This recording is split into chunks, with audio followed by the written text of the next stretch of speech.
came with little pictograms. The directional one has one weakness. What's the one weakness? That if your room is not padded at all, that is at least our suspicion. If the room isn't padded, that Denim's voice just echoes back at me at the microphone from the wall behind me. That's why it still comes in very strong. While, fascinatingly enough, a certain different mode, which is more like pick up stuff in an area, but a limited area, seems to be a tiny bit better. Okay. But yeah, I'm trying to find the stream so I can also see people. You will find the stream at youtube.com/c/wolfheadbrony, where all the good content is made. Yeah. Oh, that actually already is. Well, with an advertisement and everything. For Vault. Good old Vault. So, Badia, what would I assume the plan is that you at some point share some kind of screen with me? Yes, I will get into that at some point. Excellent. Oh, it's already live. Are we already audible? We are already audible, yes. Oh, no. Say hello, everybody! And by everybody, I mean us. We should say hello to them. Hello. Hi. I hope we are live. Because I don't hear us. You don't hear us on the no. YouTubes? Oh, no. But Angel of Speed reacted, so this is a good sign. So maybe we are audible? Are we audible? I looked in the OBS program. It says we're being picked up. Oh no, I misspelled. Now it's are we edible? No. All right, now I gotta. Hi. I can hear you. That's good. Why can I not hear myself? Oh no. Weird. Now I gotta go in practically every Discord server that I'm a part of and. Oh yeah, basically. I guess I do a similar thing. I mean, you probably already. Did you already cover this one? No. I guess I can go into mine. You go into yours. I'll hit everything else. Yay! Send it. Yes. And I guess I can also go in this server here, which you are not in. So. Yeah, servers that I'm not a part of. All fair game. Yeah. Oh wait, I already used the YouTube link before. We are live. Join us. I guess you could consider this the pre-show. I guess this is the pre-show. Yeah, apparently, but still, why do I not hear YouTube at all? Did you click the sound button on the video player? I swear to God, if that's the problem. Yeah, no, it's not muted. Let me try a different video. I also don't hear this video. Whoa. Okay, here's a theory. There's probably something stupid like the new microphone has budged in and was like, I am now the new speaker. Oh, and now all my system sound gets sent to my microphone, except for Discord, where I specifically earlier when I tested it out, set my headset and my speakers to my microphone. So I have a very strong feeling that this is the reason. At the moment I figured that out, yep. It thinks the Yeti is allowed as a speaker. Yeah, so there is a headphone jack in your freaking microphone that you can use to like listen to stuff. Yeah, no, monitor. It's good shit normally. Okay. Oh yeah. There it goes. Yeah. Now I hear everything. Cool. Hello, everybody in the YouTube chat. I would like to put everyone at ease. Even though Max is very old, he still has his hearing. Excuse me, who is speaking there? Get off my chat, Chad. I don't even know what you are specifically complaining about, nor do I. There's a cloud. I don't like how it looks at me. Come down, you vaporized water, you. Literal old man yells at cloud bit. Yep. All right. Before I switch the scenes, I would like to set up to see. I would like to set up everyone in chat so we all know what we're doing. So, Yeah. what this was originally going to be, it was going to be a tier list to determine what furry waifus we thought were gorgeous. And the tiers were going to be like gorgeous, and then like the lower we get, we would think that they're fugly. Halfway through that idea, I changed it. Because I was like, okay, all these waifus are pretty in their own way. Basically, I was like, okay, all women are queens. Let's get that out of the way. All women are queens. Can we all just be on the same page about that? Anyway, well, mostly I want to be a queen. Well, anyway. It's just Max sadly like, I wish I was a queen. So, what I've done is that I've switched up the parameters of the tier list. So now the tier list has gone from, hey, are they cute or fugly, to do you think that they would date ROCs? But in doing so, I think I have shifted the weight of the whole tier list from being top heavy to bottom heavy, because I'm looking at this list right now and I'm trying to come up with excuses as to why any of these characters would even remotely be interested in us in any way. I mean, yeah, it's also from top heavy to bottom heavy. There's also the issue, like, we are no longer rating those characters. Those characters are now basically rating us. We have to pretend to be them and then look at ourselves and then be like, ew, no. Basically, yeah. Yeah. So you ready to get on into this? You ready to do this? Oh, totally. Are you going to share your screen with me at some point? Yes. Because, I mean, I'm looking at the live stream, but this comes with a delay, so this will cause one awkward misunderstanding after another at this rate. Okay, let me share the screen with you. Okay. I'm ready. My body is ready. Don't ever say that to me ever again. All right, here we go. Ooh. All right. Ooh la la la. Ooh. All right, and now I'm going to switch.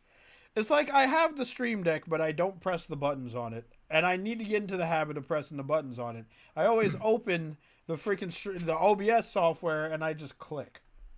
I gotta stop doing that. So how you feeling about this, Max? Yeah. How you feeling about this list we got here?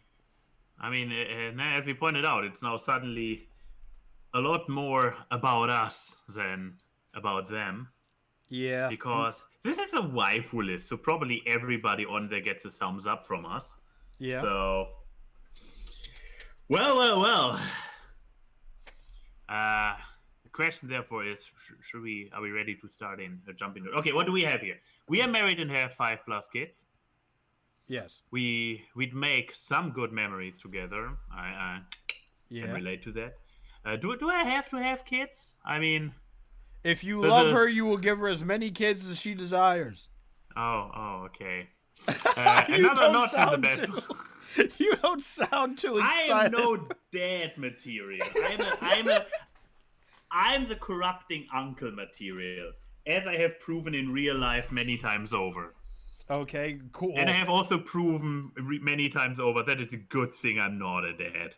I manage. I survive up until the ancient age that I have already reached. Okay. But barely.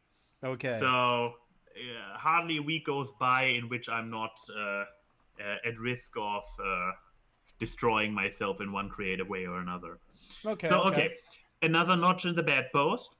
Yeah. I have a feeling there are some on this list who will put us in that category. Yeah. Friend zone, but that's probably for the best. So still on good terms, if not really tinkling their fancy. Yeah. She doesn't even know we exist. This will be a hard one. I wishful thinking will probably try to keep us out of there.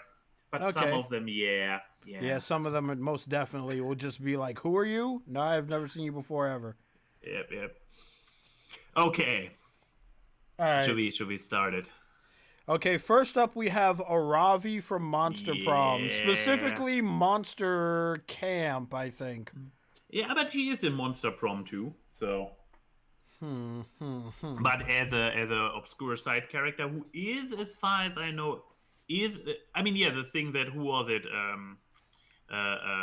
Red or whatever her name is pointed out the person who is completely obsessed with this game and knows every single pass. Yes, so if you're not familiar with Aravi, Aravi is big into video games, specifically the RPG kind of games. Yeah. So much so that she RPGs in real life. Like, she's probably like, how would you describe her? I would describe her as like Indiana Jones in real life. Like, every time she sees a cave, she gets excited. Yeah, but more Van Helsing, since she is actively monster hunting. Like think modern action movie Van Helsing, not Van Helsing from actual Dracula, but more modern interpretations. So, and apparently between games, this got her into trouble, and she now has this possessed. It's a curse, right? Yeah, it's a curse. She has like a curse. She has a necklace that has been hexed, and it is it shows everywhere she goes, she is followed by that hex, which is the cloud with the face on it. Yeah. Always giving out snappy one-liners, and they're stuck together until Aravi dies, I guess. Potentially, or the hex get lifted. If at this point she even still wants it. Anyways, we should probably give focus a little bit less on backstory of character and more like, okay. The problem is, how much Monster Camp have you played? How horny is Aravi? I mean, she's a dateable character, so she's not completely, and she's dating Protect. Yes. Whatever Protect you are playing. So she is perceptible. Yeah, I don't see her necessarily as in the then she's approachable relatively. So I don't necessarily think she doesn't even know you exist, especially since we are nerds. We can video game talk with her. Yes, that's what I was just about to say. It's like, you like video games. In fact, you like video games so much that like you have like an achievement hunter streak in you, meaning that you will play a game and try to get every like achievement or every trophy just to have it. And I would think that Aravi is the same. Yeah. So, but we, damn, that makes it double difficult. So. Now, also, what if we reach different conclusions for your and my OC? Where do we put the girl? I think if it's low for me and high for you, because I feel like your OC is more charismatic than mine, we will meet in the middle. That will be the deal. We will meet in the middle. Right. Sounds about right. It's a team effort. So we are basically back to double dating, but this time two dudes. Seeing that Ashley is literally the next character. Yeah. Oh, for shits and giggles, I picked up Honey Pop 2 the other day. Whew! Playing it sober and without somebody else to bounce off of. This game is hard. This is so like... You get so embarrassed by playing it for all the one-liners and the moaning, and you're like, oh my god, how did I manage to play this entire game? Because I was a buffer for you. I was essentially a buffer. Yeah, with my buddy at my side and a bottle of wine on my desk. That's how I managed that. Anyways, Aravi. Okay, so we are both at friend zone. Yeah, I don't think Aravi would friend zone us. Here's the thing. We are anthropomorphic animals, right? We're doing this as our personas, so they're going to see us as other monsters in their own world, right? Aravi works for Aravi. And as long as we keep like talking to Aravi and interacting with Aravi, even though Aravi has like a mean streak in her, I feel like she knows how to use a knife. And I also feel like if it came to it, she would kill us if need be, which is also very attractive. Get you a woman that is not afraid to kill you. That's what I'm trying to say. It's a good moral to live by or die by, depending on how it goes. Exactly. So yeah, how far are we not? I mean, since we are all nerds, we might actually make good memories together. That's where I'm aiming towards too. I don't see myself marrying a Ravi and giving her 5 kids, but I definitely see myself being with a Ravi in some capacity. Okay, so this is after how long we managed to get our first one in. Having done a long tier list before, those guys can get long, so at some point we need to get a good rhythm. Okay, Ashley, Honey Pop 2, the horny, perverted supermodel who is has one hell of a mouth. Yeah, she likes those jokes, those bad jokes, those problematic jokes. Oh boy, she was she got me every single time, and I was like, oh my god, no. I never figured her out. What does she like specifically? We know what she's like. We got to read on her personality, but what is she specifically attracted to? And do any of our OCs represent any of that? It could be. I mean, she at the end of the day, if you are if you have confidence, if you have enough confidence, and are not scared off of her, which probably comes from being confident enough, I guess you can score with her. Yeah. And probably, but here's the thing. She is, I mean, here's the ironic part with, either she wouldn't even know we exist, or we would be a notch in the bedpost. Ironically, the friend zone, I don't think is a possibility with her. It's either or. Yeah. I'm feeling the same thing. I did say that your OC is more charismatic than mine, so like, she might be another notch in the bedpost for you, and for me, she might not even know I exist. I would be the notch in the bedpost for her. Oh yeah, you're right. Yeah, and that's the thing. I mean, I'm not sure if she wouldn't be assuming. I mean, that's the problem. That in this furry list, a few humans snuck in there, but she is pervy enough. I can see her also going for the little wolf gremlin. Okay, so another notch in the bedpost it is then? I guess. Yeah. Yeah, I can see it. All right. Bowsette, the freaking internet, the what if scenario that the internet conjured up, where what if Bowser wears Peach's crown and turns into a Bowsette. A Bowsette. Yeah, that's Bowsette. Yeah, that's how you would go with that. Here's the thing. Bowser's freaking personality doesn't change because he is a beautiful woman now.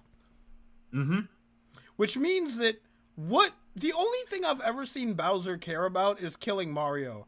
So can any of our OCs defeat Mario in an attempt to woo Bowser? I don't think so. Yeah, I mean, there's also the question, like, that's the problem, that Bowsette doesn't have a canon personality. There is this ongoing webcomic, the Bowsette Saga. Is it on Tumblr? I think I know which one. Yes. The one that started with a one-page joke where Mario and Bowsette just start dating to fuck with Peach. And then at the end, Mario is like, then nobody's interrupting the wedding, and Bowsette is like, no, what's going on? Wait, this was not part of the plan. And Mario is like, the plan has changed. I love you. And Bowsette is like, oh yeah, I love you too. And then they get married. And then the artist, and this one page, this shit post of one page, for some reason, the artist then continued and turned it into a great epic journey in which Bowsette discovers herself and eventually has to save Mario and whatnot, and then everybody gets zetted. It's ridiculous. But yeah, even if we take this particular webcomic as canon, she still is pretty much it's only Mario, so I'm not even sure if we can make it to the friend zone with her. I think she'll be friends with us. She's not a notch in the bed. Because we're not Mario, but. Oh no! I was like higher than friend zone. I didn't see us higher than friend zone. She would probably not even. She would not take us to bed. There's no way she'd take us to bed. No. So friend zone doesn't know who. Does Bowser have friends, or does he have like henchmen? Good question. I mean, no. What about Kamek, no? His mentor and teacher and caretaker.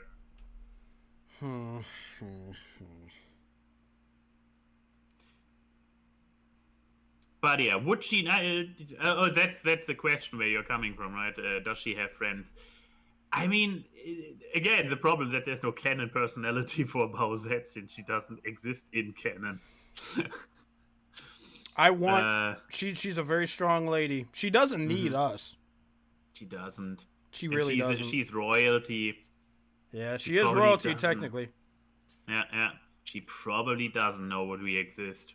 As much as it hurts, yeah, I might have to put her in. She doesn't know we exist. It absolutely hurts. Yeah, I'm shedding a tear over here. Okay. Brooke from Honey Pop 2. Yeah. Oh my god. Oh my god. I am so... Alright, listen. I love... Brooke is the optimal lipness test for me because I'm like... Because holy crap, I love the way you look. But I don't... Oh my god. But here's the thing. It's not what I want. It's what she wants. If she saw me just walking down the street, she would probably think that I'm some kind of teddy bear or something. And I don't even know if she likes teddy bears. No, she doesn't. She doesn't like teddy bears because she's a materialistic woman. She likes money. She likes money and diamonds and things that cost like over $500 to get her attention. So, would she be into you at all? Probably not. She'd see you in a robe and be like, put on clothes. Put on actual clothes. She's very focused on toy boys and money. Yeah. Those are her two greatest desires. Now the question is, can we qualify as toy boys? I probably can. And so can you. Yeah, but all the way to the bed, or would we be stuck in the friend zone? She might recognize us because we are curious enough. I don't even want to be her friend because that would mean that I would talk to her a lot, and some of her opinions are problematic. That's one way to put it. But you have the hots for her, so you would probably tolerate her opinions just to get cuddled by her. Yeah, you ever been like hugged, but like it's a boob hug, meaning that like she has a lot material for that. Meaning like the boobs come in contact with your body, and then the rest of the woman comes in contact with your body. I said that in a really weird way, but I am a fan of that. So if I'm 3'5", which is the height of my OC. And she sees me. She might think I'm cute in like a teddy bear childish kind of way. Exactly. So I might get a lot of like full frontal boob hugs. Yeah, but this would be the friend zone. But that's probably for the best. Denim is coming down on you. Yep. Denim said, "Boy toy, not toy boys." It's true. Buddy, I guess we might get a friend zone with her because we are curious enough. Assuming that we are the only furries in the entire Honey Pop world. Oh no, there is a cat girl. Yeah, there is a cat girl. But she is the very anime cat girl with just the ears and the tail and otherwise 100% human. But fantasy creatures canonically exist in the Honey Pop world. So we could run into her. So... Yeah, but I don't think she would hook up with us, so I guess friend zone. I was thinking another notch in the bedpost, honestly. Yeah, you think we could get it far enough with her? Yeah, I think she could. Like, even though we don't have, like, money falling out of our asses, I feel like we could win her on charm, at the very least. And I mean, there is, of course. I mean, it's kind of like playing with the net down. Since all the ladies in Honey Pop are horny as fuck. Yeah, it's ridiculous. Maybe for Leilani. Yeah. All right, I'm putting her in another notch in the bedpost. Yeah. Okay, here's a tricky one. You have to go in the lead because I haven't played a single Sly Cooper game, so I don't know her personality really well. Lady I don't even know her name. From Sly Cooper. Or you just put her in here because you knew of the character. Yes, but it was recommended to me from somebody else. So now what I'm going to do is that I'm gonna pull up a wiki article.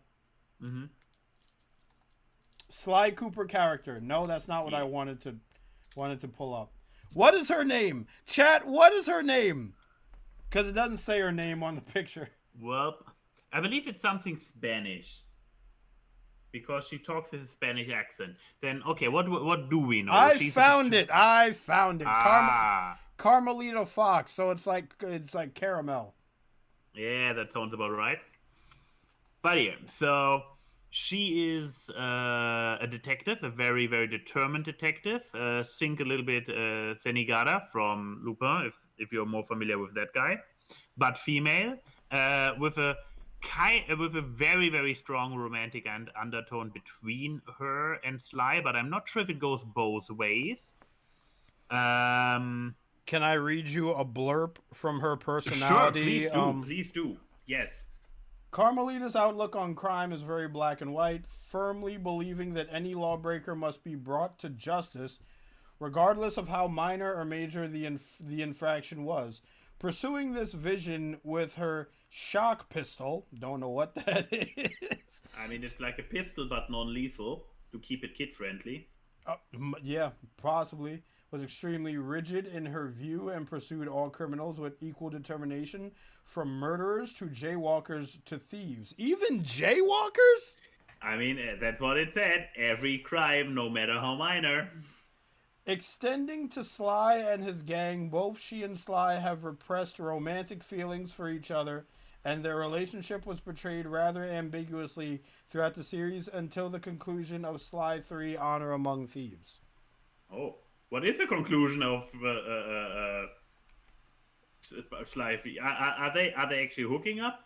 Is this the last game in the series? I don't know. If it's the last game in the trilogy, they have to tie up that loose end. They have to tie up that will they, won't they question. So. Yeah. Okay, but yeah, so we know very strongly determined. I don't think here's also the ironic thing with like another notch in the bedpost versus getting married. Getting married is like the super monogam. While another notch in the bedpost is some lady who gets around a lot. So they are not strictly in an order. Yeah, she seems like very like work focused. Also, hi Kichi, I see you in the chat. Kichi, hey. Kichi, you and I should do another tier list, but I gotta find a topic to do a tier list on for us. For Max, it was easy. It was furry waifus. Yeah. For you, it's kind of hard. I don't know. Maybe we'll talk about furry husbandos. Well, I mean, your benefit. You can talk both directions. You know what? That's probably the smartest idea that you've ever had. So furry husbandos. Let's see if Kichi is with it. But I'll talk to her about that later. And then she'll give me a list of furry husbandos, and then she could talk to me about furry husbandos that I've never seen. Anyway, yeah, Carmelita. Was it Carmelita? Carmelita, yeah. Carmelita, yeah. Okay. I guess we are probably not law-abiding enough to be not on her shit list. I would 100% jaywalk in her vicinity, and then she'd sprint across the street. Just to get her attention, and she would sprint across the street and drop kick me dead in my face, which would be super easy because I'm 3'5". She doesn't even have to jump that high. She could just do a little bunny hop and get me. Yeah, and she comes with handcuffs. Think about it. Yeah, but Max, those are not play. Those handcuffs are not for play. Those are for business. She's very business oriented. That's true. I will say this. Sly, I've played enough Sly Cooper to realize that Sly is very charismatic. Oh, yeah. So absolutely. Is your OC. So maybe if you just put on the charisma dial to a 10, just maybe. I'm not saying where you'd marry her. Maybe you won't even make good memories together. Another notch in the bedpost, probably. Here's the thing. Here's the thing. That yes, charisma, but I think what puts Sly more, what makes Sly work for her Yeah. is that he is no, they can challenge each other. They are on the same level. Like no, she is like world class super cop. He is world class thief. So they can do this entire cat and mouse thing. While my Sona is a potential sweet talker or charmer. At the end of the day, he's also an idiot. So. She would see, and she's a detective. She would see through the sweet talk very quickly, and then one jaywalk later, I'm in a cell. So you're not alone in that. My OC is also an idiot. So friend zone probably. Yeah, probably. If we get, I mean, it's not hard to get her attention because probably friend zone. Yeah, friend zoned. Well, I could see us being friends. Yeah. But the same way that like you and Chrissy are friends, where the whole rapport would be like she's mad at us for something all the time. She's like, I'm gonna beat you up when I see you. It's like, okay. But it would work. We would get her. She would not know who we are. Yes. Yeah. Okay. Here's a. I mean, I added her because she's a furry waifu, but by your categories. Okay, hold on. Can anyone in the chat verify, and can we also verify? Is Catra even into dudes? Probably not. I was about to say, Catra is gay. Oh, so the best we can do is friends. And, yeah. And can I blow your mind about something, Max? She might not be the only one in this list who is also into women as well. Who is only into women. As in exclusively. Yeah, exclusively. I'll tell you who it is when we get there. But... Okay, fair. Yeah. But yeah, she gay. So she's gay as hell. But yeah. She also she also has issues. She comes with quite of a baggage, which at the beginning of the show makes her quite a sociopathic maniac. Yeah. So would she? And I mean, she even pushes friends away. As much as it pains me, I believe she's another one who doesn't even know we exist. She would either storm right over us, burn down our village, or if we are really... We come from a village. We don't even come from like a city or anything. We just come from a village on the countryside. It wouldn't even change anything. She burns down every place. I mean, you are right in the sense that like mentally she is really messed up.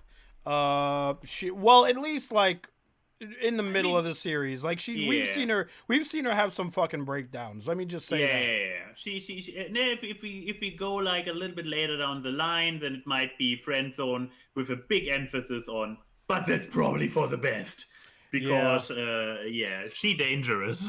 No, I'm leaning towards she doesn't even know we exist because even if we were her friends, which I can't really see her being friends with us specifically, I can definitely see like here's the thing, it'll be easier for us to be friends with Adora, and I can totally see Catra just tolerating us just because we're friends with Adora.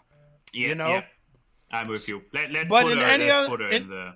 Yeah, in the last one. In any other situation, she will definitely not know we exist. Yeah. So, Cerberus, 341. Hold that thought. Hey, person from the server, thank you from the $5. They're going to be mad that I called them person from the server. I know who that is. That's Courtney. You mean hi, the Courtney. Lovely GG? Yeah, GG13. Thank you, Courtney. And also, hi, Shuka. Let's see. Max, you're gonna have to give me the rundown on this character. Okay, so Cerberus is... Or these characters, I should say, because I googled the name, and then 3 identical women popped up, and I was like, all right. I mean, you know how the original Cerberus in Greek mythology looks. Yeah. Dog with 3 heads. Yes. Now, in the Helltaker version, Cerberus is still one being, but in the form of 3 women.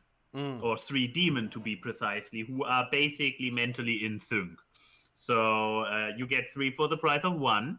They are very chaotic, wild, as in like you need the demon justice to rail them in frequently. They are all about corrupting the innocent. So I just want to say I will let them corrupt me if need be. Absolutely. I'll fall on the sword. I'll take one for the team. You looking for somebody to corrupt? I'm your wolf. Like let's get that out of the way. And I mean, you can probably connect with them because you're all canines. Oh yeah, that is true. They are dog demons. But wait. You said that they kind of have a hectic personality. Are they Nagatoro clones? Are they little gremlins? They don't have this kind of menace. They are. I mean, among the demons that you can meet and convince to join your demon girl harem. Don't judge me. That's literally the story of the game. Okay. They are among the lowest intelligence, I would say, because they are a little bit more like. Oh, so they're like. Not in a special way, but they are more like running more in intuition than a big thinky brain. Would you describe them as ditzy? Like they're a little ditzy? Not in action. They seem to be very well in control of their actions, but from the personality and the processing of the world around them, probably Yeah. But they are demons. They are easily intrigued by the Helltaker to join his cause.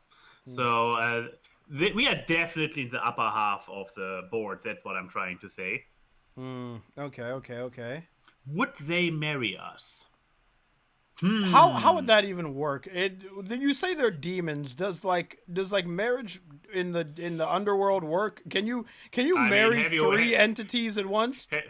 Or do they count as one entity because they're one Cerberus? Probably one entity, but then again, marriage is not everywhere limited to 1-to-1. That's just our Western area. Plus, haven't you seen the newest episode of Hell of a Boss? This raises so many questions about marriage and hell. Wait, hold on, because I gotta watch all of the new season of Hell of a Boss. This is where Chad is gonna get mad at me. They're gonna be like, Wolf, why you haven't kept up to date on Hell of a Boss? It's like, I'm sorry, I haven't finished watching Amphibia, and in Owl House, I'm still on the episode where Hootie tries to push Luz and Amity together. All right, I'm trying. But yeah, you think they will be interested in us, like true shit?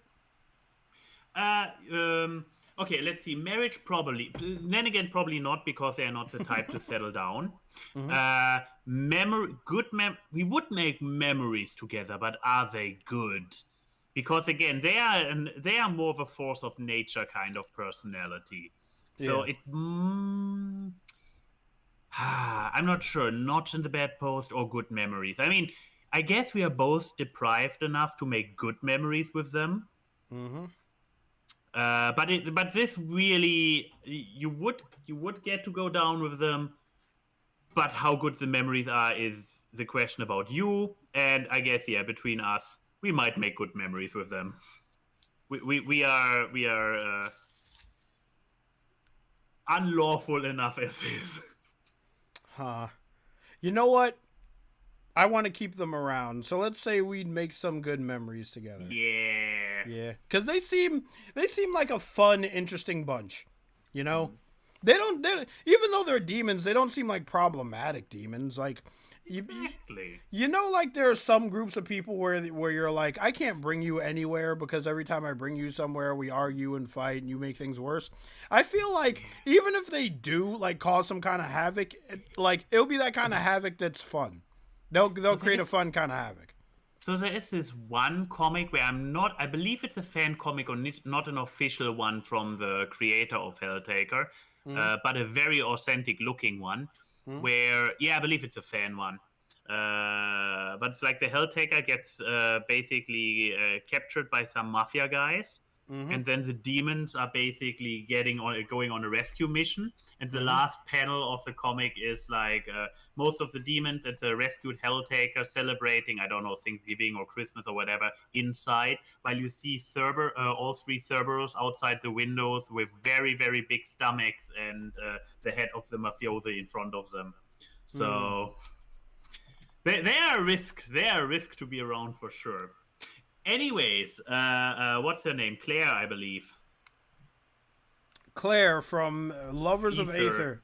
Or, yeah. I always say Aether. Am I saying it wrong? Ether. I have. You're not asking the foreign, are you? I can hardly pronounce any English word. All right, give me a lowdown of this character, because there is a dating game featuring this character, correct? Exactly. And all right, give me a lowdown. It's so curious that you picked the dating game character, not the one from the original game.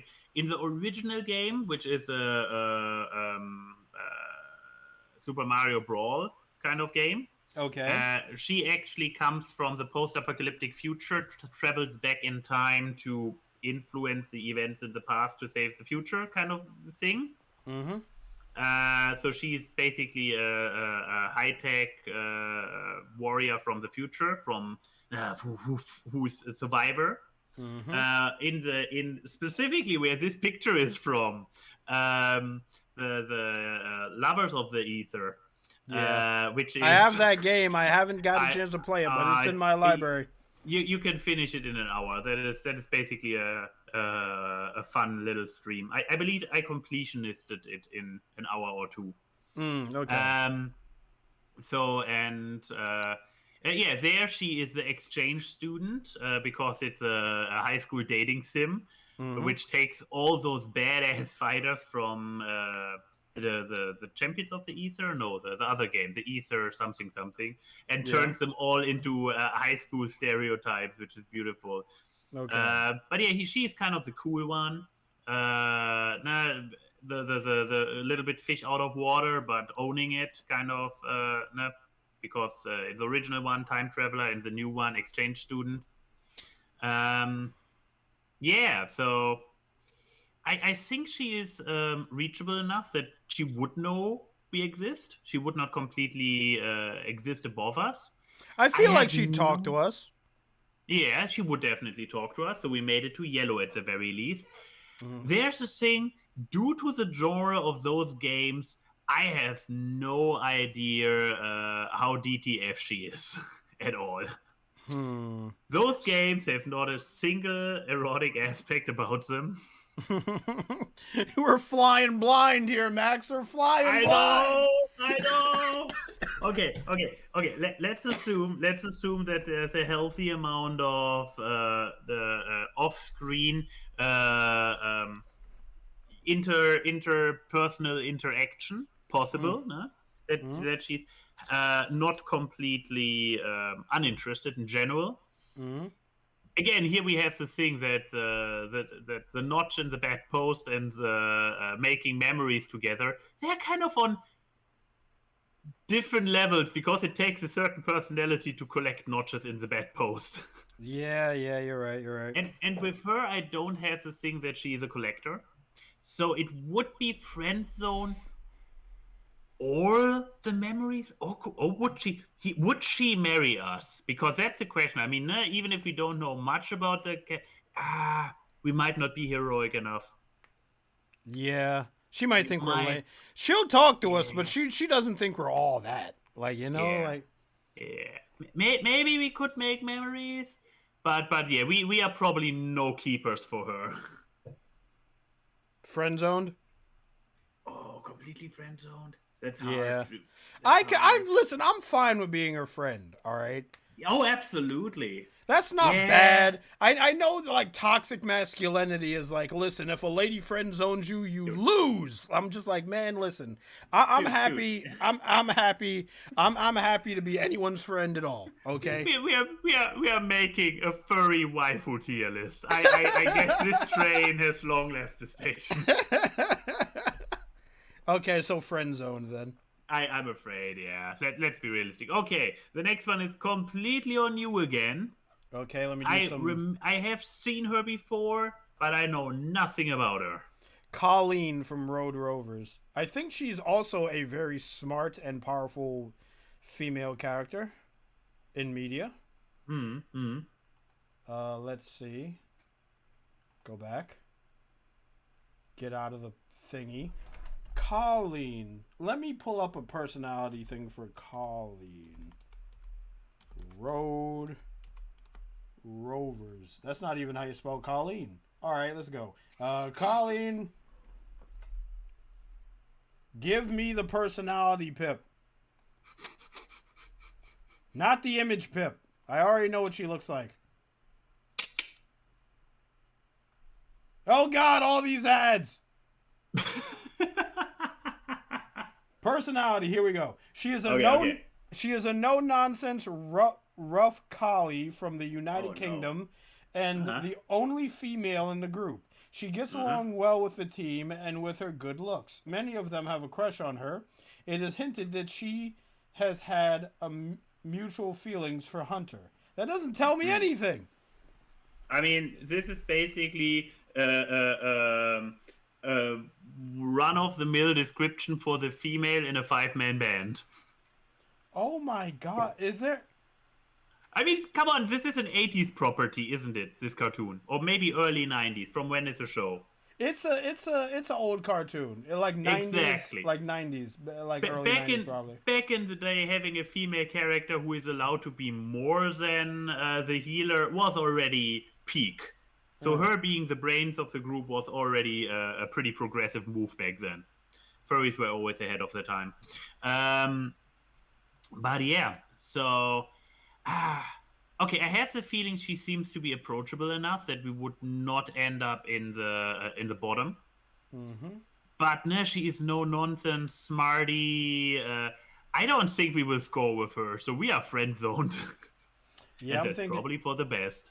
I'm thinking friend zoned too, but I'm trying to get more information. Cause I am so mad that here's a road rovers wiki. I went to a heroes wiki, which I don't even know what that is. What does the personality for here say? Well, Denim even says late 90s. Late 90s? Could be. That would explain why it's so progressive. Quote, okay. Unquote. Colleen is extremely skilled at martial arts. I'm in skills, not personality. Colleen is known for being cheerful with a R-A-P-I-E-R wit, and she is also calm under pressure. She has a lively sense of humor and is quite close to most of her teammates, with the exception of Blitz, whom she finds annoying with his immature behavior. Oh man, she's not gonna like me. She's not gonna like me. She's gonna hate me. Yep, we are both down in the gutter. Oh. Colleen sometimes shows no care or concern for Blitz, and often enjoys pretending to forget who he is along with his very existence. Excuse me? No. This is literally this is a nice way to describe the bottom row. No. However, she has romantic feelings towards Hunter, and it was hinted many times throughout the series that they had something going for each other, and that's where that ends. Yeah, but oh no, the fact that she literally pretends the goofball of the group doesn't exist. But it's pretending the goofball doesn't exist, so maybe friend zone after all, but that's the best we can do with her, I'm afraid. Dude, there's no way she is friend zoning us. I mean, there's no way we're going to be friends with her. She's going to hate us. She's going to she doesn't even know we exist. We have to put her there. Oh, at the very least, she's pretending to. But do it. Yeah. Do it. There's no... We should just move on. There we go. Another demon. It's always good. Dahlia from Monster Camp. I'm sorry. I believe she's also a side character in Prom. They have invented very few characters in Camp are completely new. I believe the influencer person was new, the Reaper, the Grim Yeah. Reaper influencer. Mm-hmm. Mm, Denim can probably tell us in a hot minute which characters are the completely new ones in camp. But I yeah, think okay, yeah, Denim can like fact check me, but I think when or as early as like Monster Prom, which was the first game, which they're planning on making 6 games, like holy shit. But I mean, as long as but they have good ideas. yeah, the writing for the game is always good. Like as long as the writing Exactly. stays good, I don't care. But I think as early as Monster Prom, they had all the characters down from the start. But Mm. it's always like every game it focuses on a set number of characters, or a set Yeah, selection of characters, I should say. at least the official dateable ones, and then suddenly there are some more to discover. Yeah. So like as far as the roster goes for the Monster Prom universe, I think that's full already.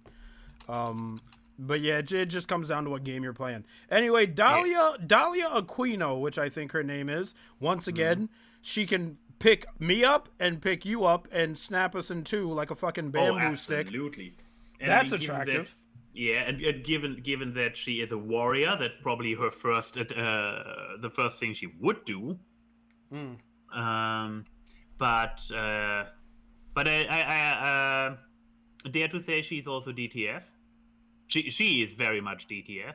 Yeah, we know that. Um, But is she attracted to other warriors? Like, is she attracted to strength? Because we don't have that. I mean, come on, you can date her as Yellow. Oz is his proper their whatever proper name or their canon name, which is a stick. Which is Oz is looking like me real life. So she at the end of the day, if you impress her, anybody can score with her. Yeah. So I think we will make it with her in the upper half. It's funny how the characters from dating games are getting us in the upper half. I mean, we will have a hard time to complete. But again, if we consider getting our spines broken as good memories, we can make them with her. Yeah. Here's the thing. She's scary, but that's attractive. I've already said that. I feel Absolutely. like at the very least we could be friends with her, but I'm really aiming. I'm trying to convince myself. I'm trying to gaslight myself into thinking, yeah, we can date. I don't want her to be another notch in the bedpost though. It's either friend zone or we'd make good memories with Dahlia. I dare to say we might be able to make the good memories simply due to the kinks we have, and that we completely dig women who can destroy us. So, therefore, the memories we would make would be good. But could we leave an impression with her to create a good memory? What would we have to do to leave an impression? This is such a brain blast thought. Dahlia was a secret dateable character in Monster Problem with DLC. Ah, thank you, Denim. I didn't know that. I do know that Zoe, you could date Zoe as DLC in Monster Prom. I believe Red told us that every character that you see in Monster Prom 1 is dateable. Really? Secretly or not. Yes. You of course have the 4 main targets, but any other character, including the cat vendor, is dateable. This includes the transdimensional prince, but it also includes Ravi, as well as Daria if she makes an appearance. Dahlia. but yeah, I think we. If you are if you are like unsure if it would be good memories or friend zone, she seems to be DTF. So at the very least, we could make the other notch. I'm gonna go ballsy. I'm gonna put her. We'd make some good memories together. Okie dokie. I'm okay with that. Yeah, Now, I'm feeling confident. If we manage to impress her, then yeah. All right, Okay. Della Duck from DuckTales, another show that I didn't finish. Are you mad at me yet, chat? I am getting mad at you, and I'm not even in the chat. I mean, I already posted in the chat before. Maybe I need to do it again. That show finished like what, a year ago? The new DuckTales that everyone loved? A lot more. There were only like 2 seasons, I believe, maybe 3. Oh, and it okay. started in 2017. Oh, I'm old man. I'm turning to dust. Chat, do you think we could woo Della Duck?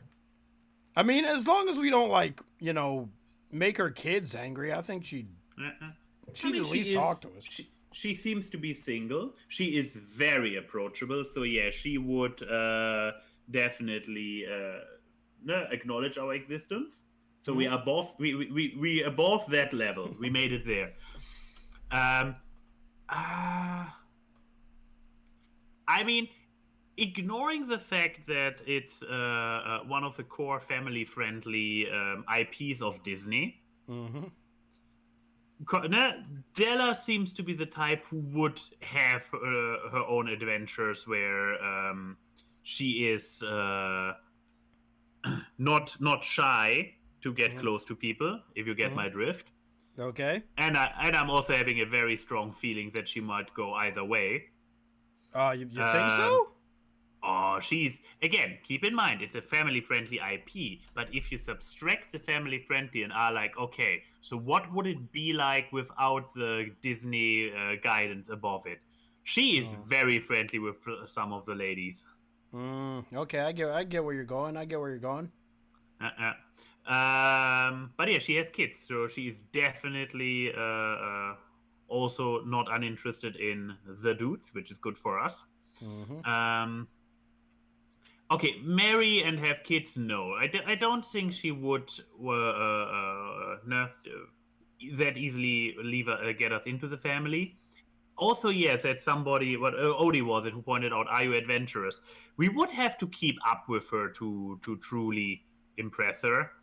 Dude, I can totally see, like, us, like, trying to raid a tomb or something for some artifact, and me and you just getting stuck in traps over and over and over again. And she needs to save us. She needs to save us, and she's getting annoyed with us and just, not yelling at us, but being like, why did I even bring you two? And so... But, I mean, she does the same thing for her kids, so as long as you are sticking to it and not faltering completely, as long as you are adventurous enough, you might get somewhere. I guess it matters, like, as long as you're not a quitter, as long as you don't fall in like one trap and you're like, all right, I'm going home, then you actually have like an honest shot with Della.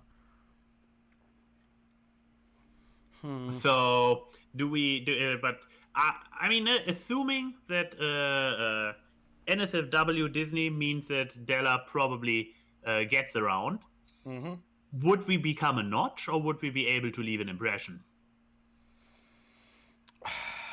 I don't think Della is the kind of woman that looks for notches. You know what I mean? So it's like, if you get with her, then you make an make a memory. Yeah. Yeah, I'm feeling cocky. I think we can impress Della. Hell yeah. Yeah, I mean, if not us, at least our sonars. Yeah. Yeah. Oh boy. Yeah, there's another suggestion I gave before truly internalizing the new categories. Female gargoyle. That's what I'm gonna Google right now. I mean, this is Demona. I can tell you everything about Demona. Okay, do that. We can be lucky if she doesn't know we exist. Okay, explain. So I mean, she has been with Goliath. They have a daughter together. Okay. So it's not like they are not that she's completely uninterested. However, to what she's complete sociopath, and I don't think it's not even implied. And this is a more mature Disney show. Keep in mind, it's not even implied that she used her feminine charms anywhere to get too far. Like, no, she maybe might use her feminine charms as a door opener, but once she's in, she just rips your head off and does whatever she wants. So you don't make friends with her. You will not get with her. So if we would have a category which is like Kill us? Basically below, she doesn't even know we exist. If there's a category like pray that she never finds out you exist, that would be. Even if she saw us, I don't think she'd mess with us too bad. As long as we like don't get in her way. I mean, Yeah, exactly. She has. Is she still with Goliath? Are they still a thing? I mean, she is. More backstory, I guess. Spoilers for a Disney show that is 20 years old.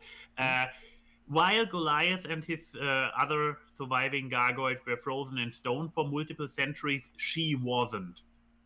So she was completely alone, the only remaining gargoyle living in the world, being hunted, and she grew from a kind of caring person to a completely stone cold sociopathic killer. So yeah, again, we will not be in the friend zone. She is a villain. She is an actual villain. So again, I would hope that we end up in the green zone, because otherwise we are dead. Hello, Willowson. Welcome to the stream. Yeah. Okay, so we're gonna avoid this one. Yes. She doesn't know we exist. If we are lucky, she doesn't. If we're gonna sneak past her like Solid Snake and Metal Gear Solid. We're gonna pull out the fucking cardboard boxes. Yeah. And then she's gonna look over and be like, "Oh, those are cardboard boxes. I don't want to mess with those." Yeah. Also, Willison, while I would completely stick my dick in crazy, this list is kind of from the perspective of the ladies. So yeah, we're trying to get into their heads and see like if they looked at us, would they be interested in us? That's what we're trying to do. All right. Nobody is going to marry us. No, I'm maybe. I'm looking at this list. All right. Nobody. All right, maybe you've put the bar too high. I don't know. I see like one. I see one. I also just spotted one character. Let's see if we spotted the same character when we get to her. I doubt it. Okay. But Max, can we be mom? Dexter's mom, can we be homewreckers? Can we convince her to marry us and leave her old family in shambles? That's the thing. It doesn't even matter if we can. If we we come there, we talk to her, and then it clicks or it doesn't click, and that's the entire thing. It's her decision on this list. So would she? That's the thing. Would she? Would be? I mean, she's a very dedicated mom, isn't she? She's like that old school, like 90s mom, doing the dishes, being like... Exactly. Being completely in that role, like... I can't even... Like, I think her personality is just being a mom. Yeah, and now she has 2 kids, but with the same husband. I don't think it's possible to get above friend zone with her. Yeah, that's what I'm thinking, too. Would we get friend zone with her? I haven't seen enough Dexter's Lab. Cartoon Network was not a thing here in Germany in the 90s. So I have not seen enough Dexter's Lab to be able to pinpoint her character enough. She seemed a little bit like airheaded and in her own world. So it might actually be hard for us to be even acknowledged to exist. Yeah.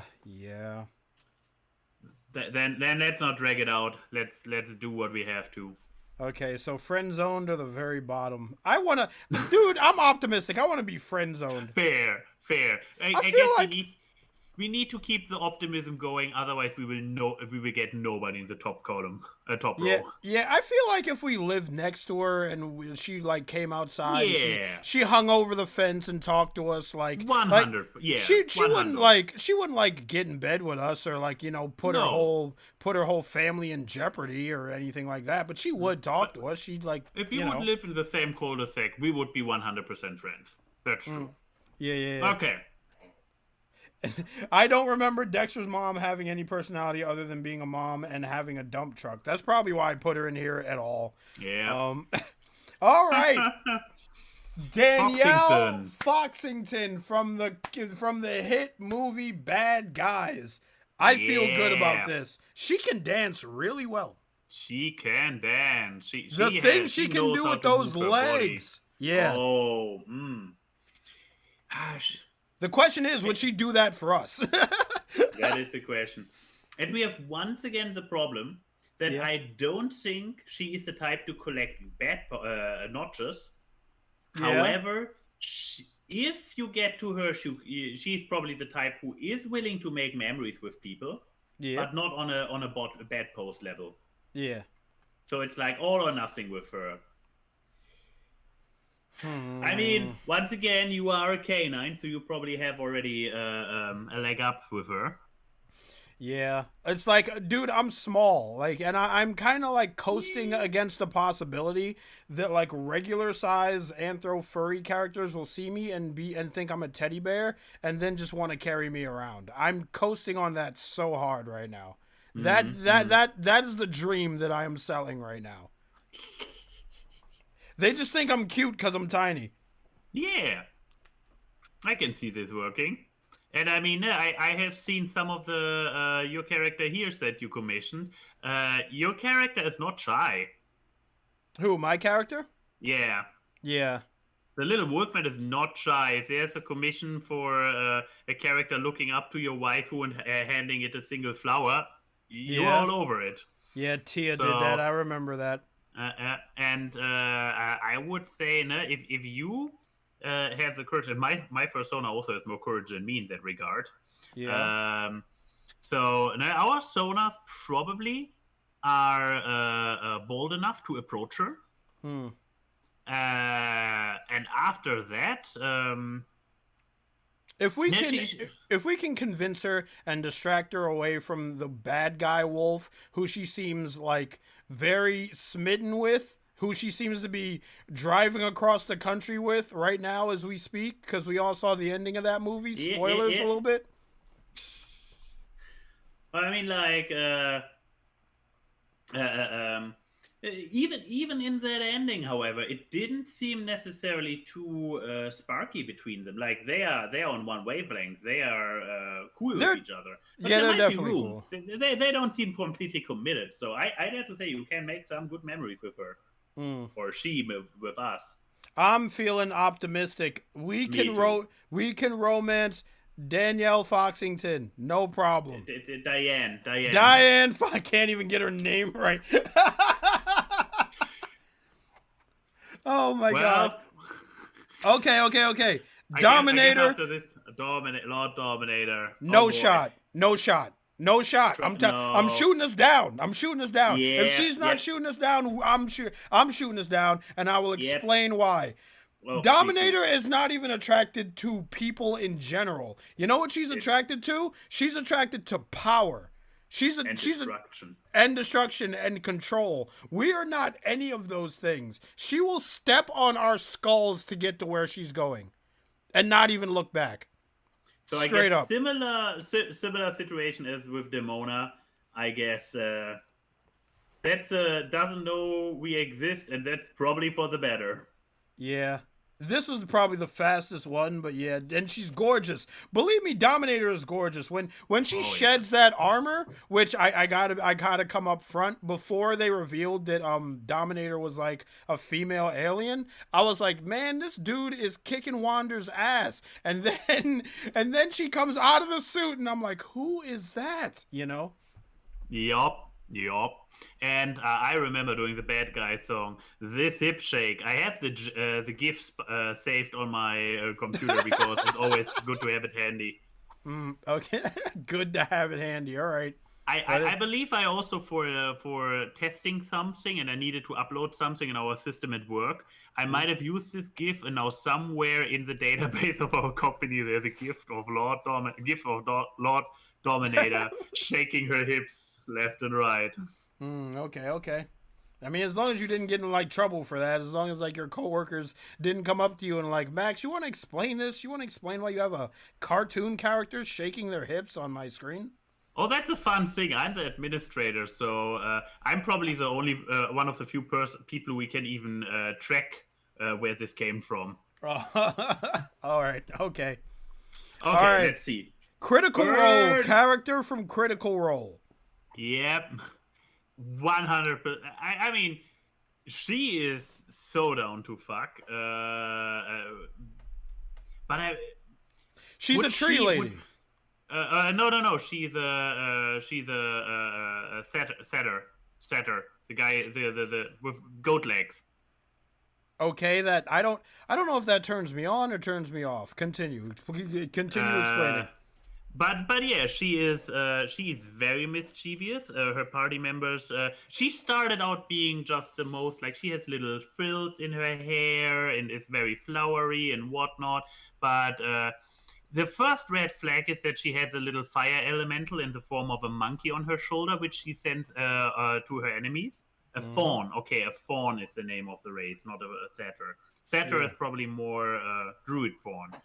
Yeah. Then she also is a kleptomaniac who constantly, even from good people, always just for getting the kicks, steal stuff. And when one other party member was like, come to me tonight at midnight, knock on my door, and we have a good time, and she's like, okay.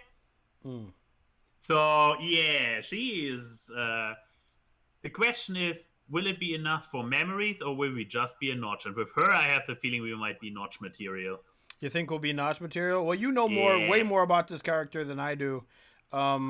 Lately, Kichi has been tweeting about Critical Role, and I'm like, I want to join you in your excitement, but I have no idea what the hell is going on because I know nothing about Critical Role at all. And you need to have 4 hours a week to invest to stay up to date. I can't even spare 1 hour to catch up on Owl House, dude. So if we have 4 hours lying around in a week, please finish one of the good shows first. That is, I mean, Critical Role is also good, but it's not meant. I dropped out of it. I am basically living. I experiencing Critical Role secondhand through Denim because she is still watching it because more time. But yeah, for me, it's like, nah, I can't do this commitment of 4 hours each week, which I have to watch because if I don't, then it's 8 hours the next week, and if I skip another week, then it's 12 hours at least, because then there's a special episode which went for 6 hours.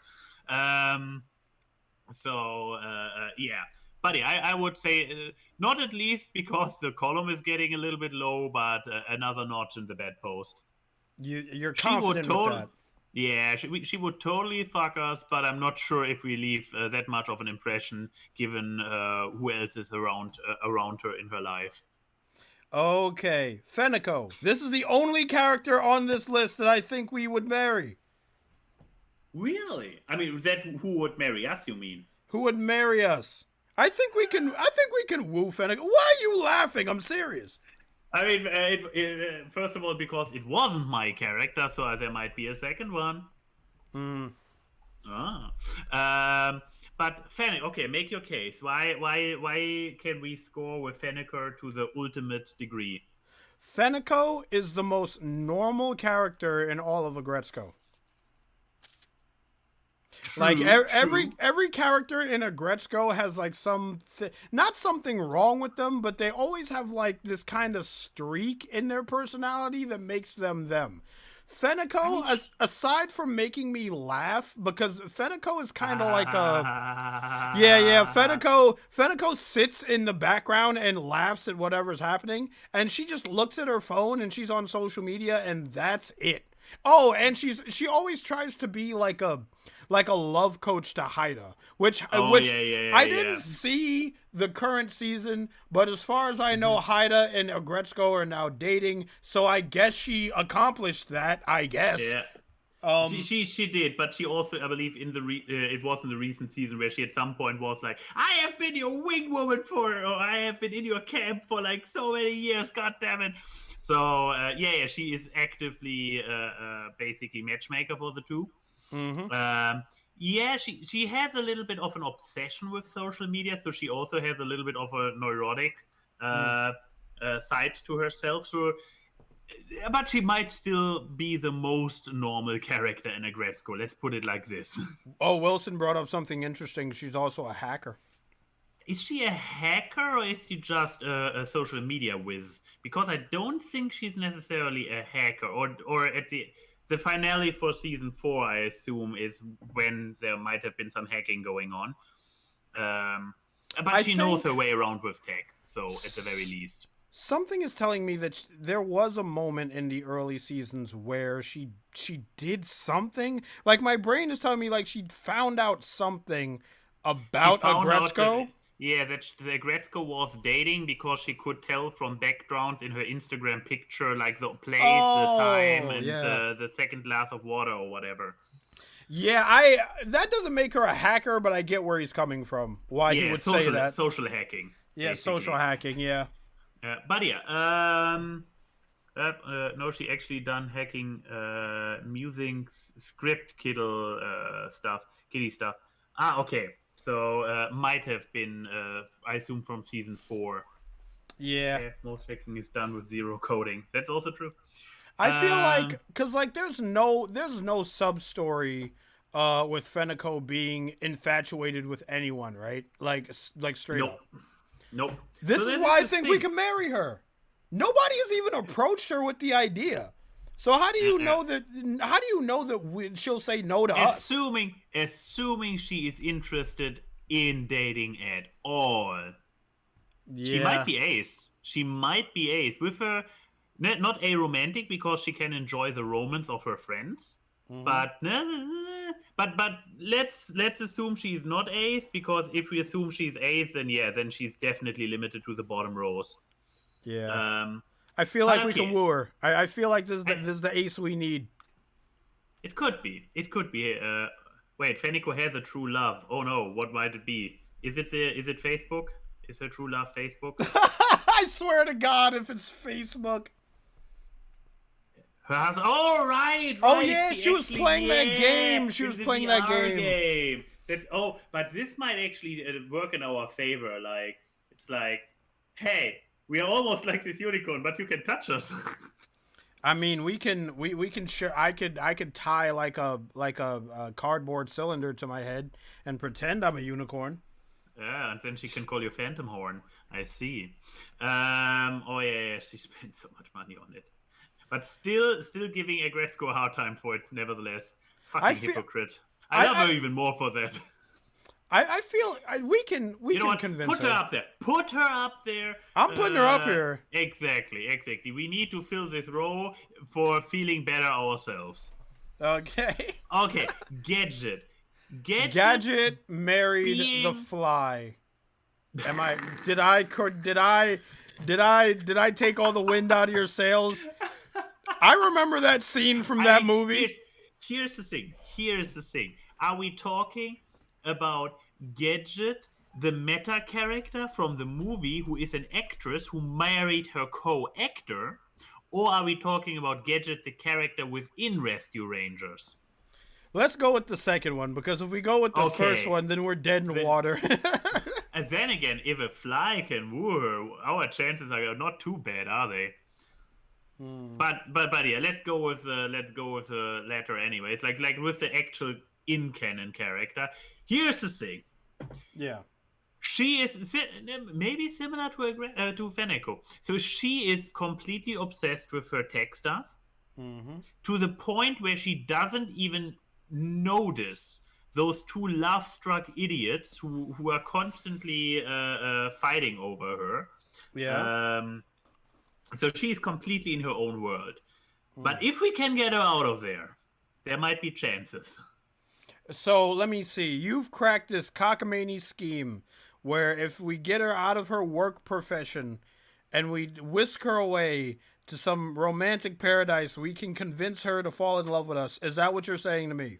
Basically, or maybe we can even get through technology to her, whatever. But being a colleague and teammate definitely doesn't work. Chip and Dale have proven this over and over again. They're too busy fighting over her to actually make a move on her, I feel like. I believe there were a few episodes where, especially the Indiana Jones one, did Dale, right? No, or is he Chip? I think Chip is the one with the black nose, Dale is the one with the red nose. But which one is Indiana Jones? I believe the black nose is Indiana Jones, right? The one with the black nose is Indiana Jones. Okay, then yeah, and that one was Dale. We just agreed, right? No, that's Chip. Oh, that's easy. Just take an interest in her interest. Yeah, Wilson has a good point because Chip and Dale never tried to join her in her passion. If we join her in her passion, We have the keys to the kingdom. yeah. So another notch in the bedpost, not even an option because she doesn't have any notches in it. We would be the first notch. Mm-hmm. Would it be memories, or did we just discover a third marriage material? Oh wait, I'm looking at the chat. Wilson said size difference. Yeah. How small is she? Is she the size of an actual mouse? Yes. That's fine. I mean, she still meant. I mean, if we now go back to the movie canon, she reproduced with a fly. So apparently, in her movie universe, size difference is a little bit more flexible. What kind of person would I be? Me, my OC, being 3.5 feet tall to not date someone because they are the size of a mouse. That doesn't make any damn sense. Exactly. So it's time to stop being sizists and going where our heart leads us. So do we, again, like the moment if we manage to break through the friend zone, because I dare to say we can at least get friend zone. But if we break through the friend zone, I have the feeling we would shoot right away to marriage. I don't see notches in the bedpost. And I'm not sure if she is easy enough to just make good memories. Yeah, that's what I was leaning towards. That's what I was leaning towards. Yeah. So yeah, let's get her up there. Let's get her up there. Oh, wait. Wait, what? I was even thinking, like, if she instantly jumps to marriage, if you get through to her. You want to put her in marriage? I mean, if we have to get really lucky, but I'm putting her in marriage. Yeah. All right. Here we go. Gloria. She's gonna fucking hate me, dude. I'm basically Moto, but I'm not a hippo. That's all I am. You don't even have the looks. That's what you're saying? I don't even have, like, the Chad chin jawline. I don't have the deep voice. I'm just like, hey, baby, you chunky. And then she's like, get the hell out of here. I'm saying all of this through tears. Yep, you took this list and turned it inside out by making it about would the girls like us. She'd hate me. I'm thinking friend zone, dude. I'm really thinking friend. Like I'll be friends with Gloria. I've seen Madagascar. I feel like she'd be fun to talk to. She would not let me smash in a million years. Oh, she would not let me smash. Yeah, and it's probably similar for me. So I guess friend zone. And I think that like Madagascar 2 to 3, it's revealed that like Melman the giraffe, the sickly giraffe, the nerd giraffe, has a crush on Gloria, but the way it's presented to us, the audience, is that it works because Melman is he's honest about it and doesn't like Gloria just for her body. Okay, yeah. So yeah, friend zone. This is friend zone. There we go. Isabella. I feel like we could marry Isabella. From barely any character, suddenly we are up to the characters with no personality we can definitely marry. Because we end up writing the personality ourselves. Ouch. I mean, she must have some. I mean, she's very hardworking. She's very helpful. Caring. I dare to say she's a caring person. Yeah. Yeah, I haven't played a single one of those games, and I played it a little bit. Yeah, and while Denim played especially the Island when it came out. The recent one, what was it called? I can't even. I know what you're talking about. Something Island. I almost said Wild World. She's way too much of a workaholic. Yeah, that's the thing. Okay. Few points about this, Charlie. So first of all, yeah, okay, she is a total workaholic. However, you have those workaholics who then go on Friday evening into a bar to get some release. So, oh yeah, she is married to Doom Guy probably. But yeah, that's also he's gonna fucking kill us, man. Unless, I mean, then again, they just hang out and have friends. They New Horizons. Thank you, DSF Studios. But yeah, so here's the thing. I can see her if she is the basically Friday evening done with her shift kind of thing, who then gets this, like, goes into a bar and picks somebody up just to get some release out of her system for the weekend. I could see her hypothetically being even a notch collector. I can see her as that. Funny enough, I see us either as a bedpost notch, like a Friday night pickup, or marriage. I don't see the good memories in between, because yes, she's too much of a workaholic, but she's either a working mom who wait, she's a working mom, so I get to experience the stay-at-home life. Nice.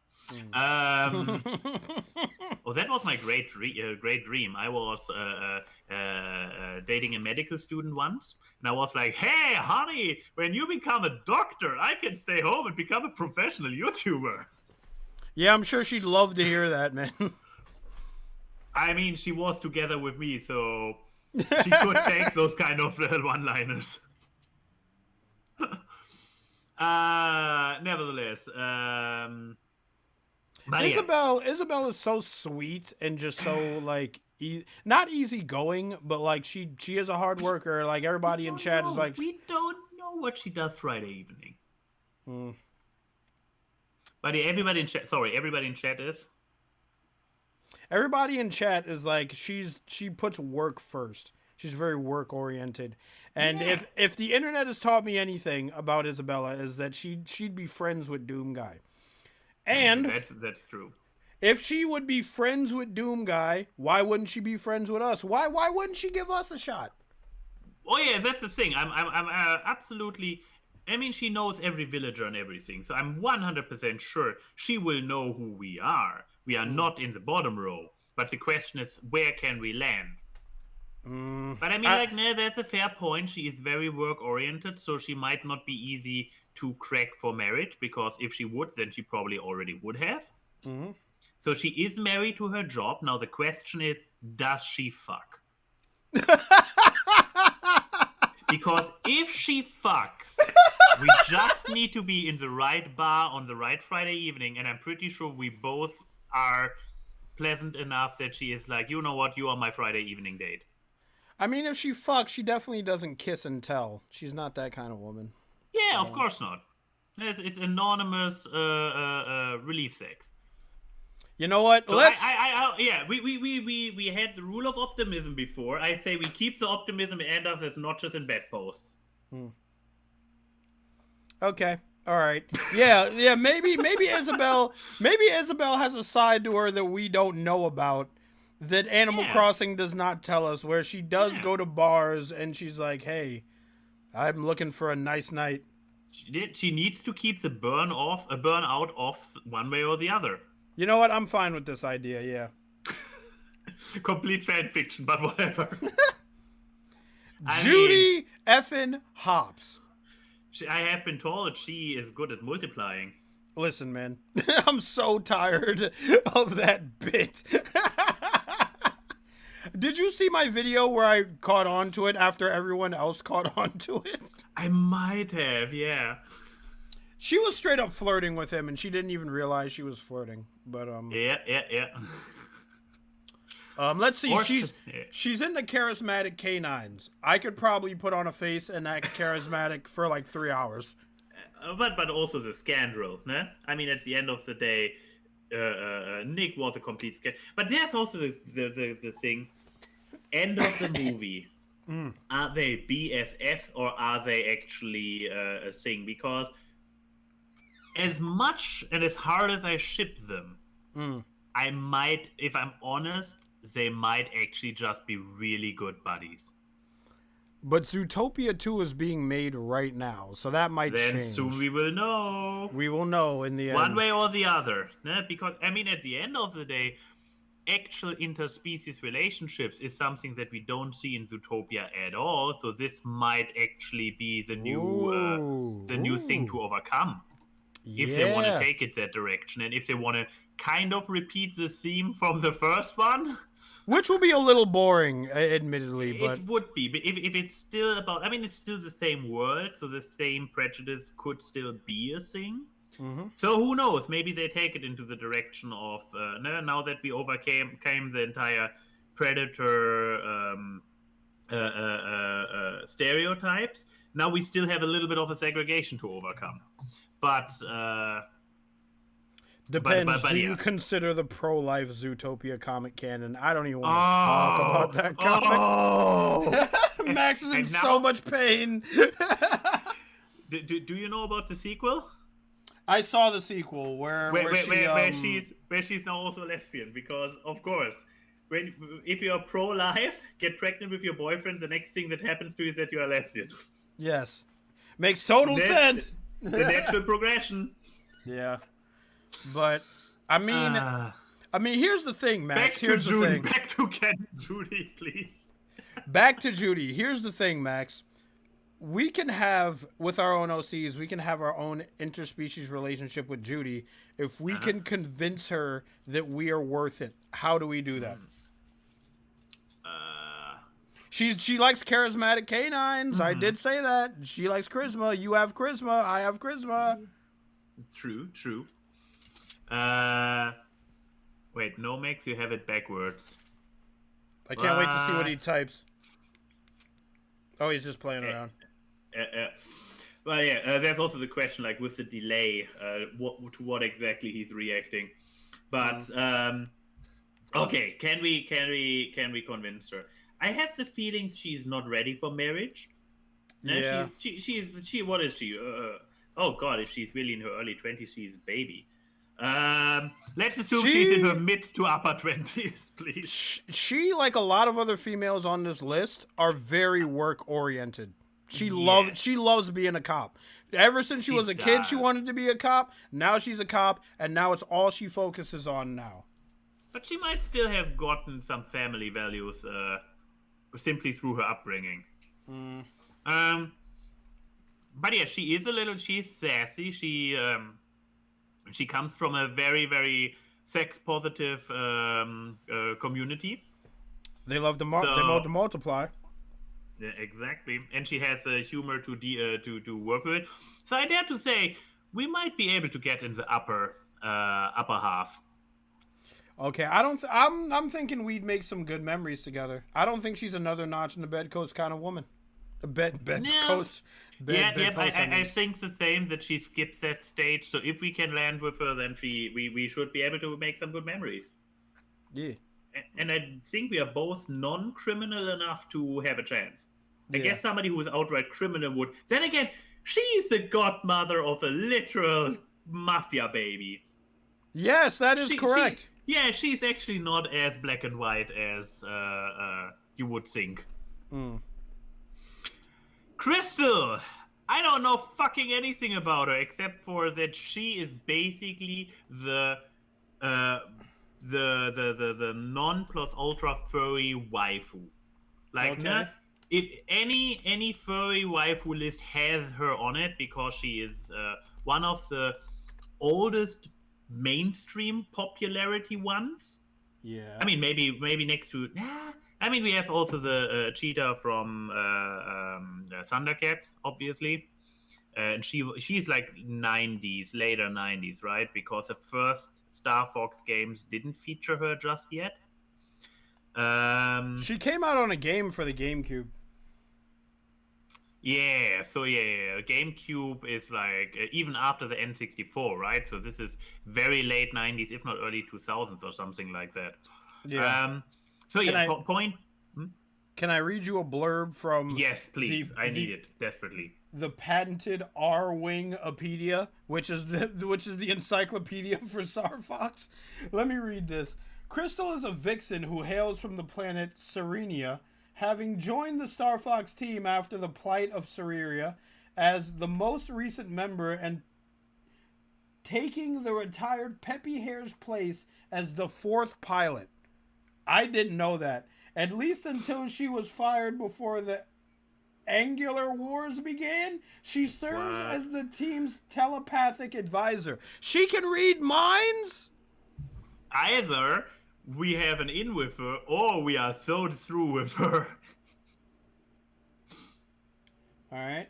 Her telepathic abilities were first seen when interacting with the native dinosaurs on the planet Surya and putting her extrasensory perceptive foresight to good use during the Aparid race's invasion of the Lilat system. Using her abilities, she can read through patterns and sense distress signals, which is vital for the Star Fox team as they help out other planets. So,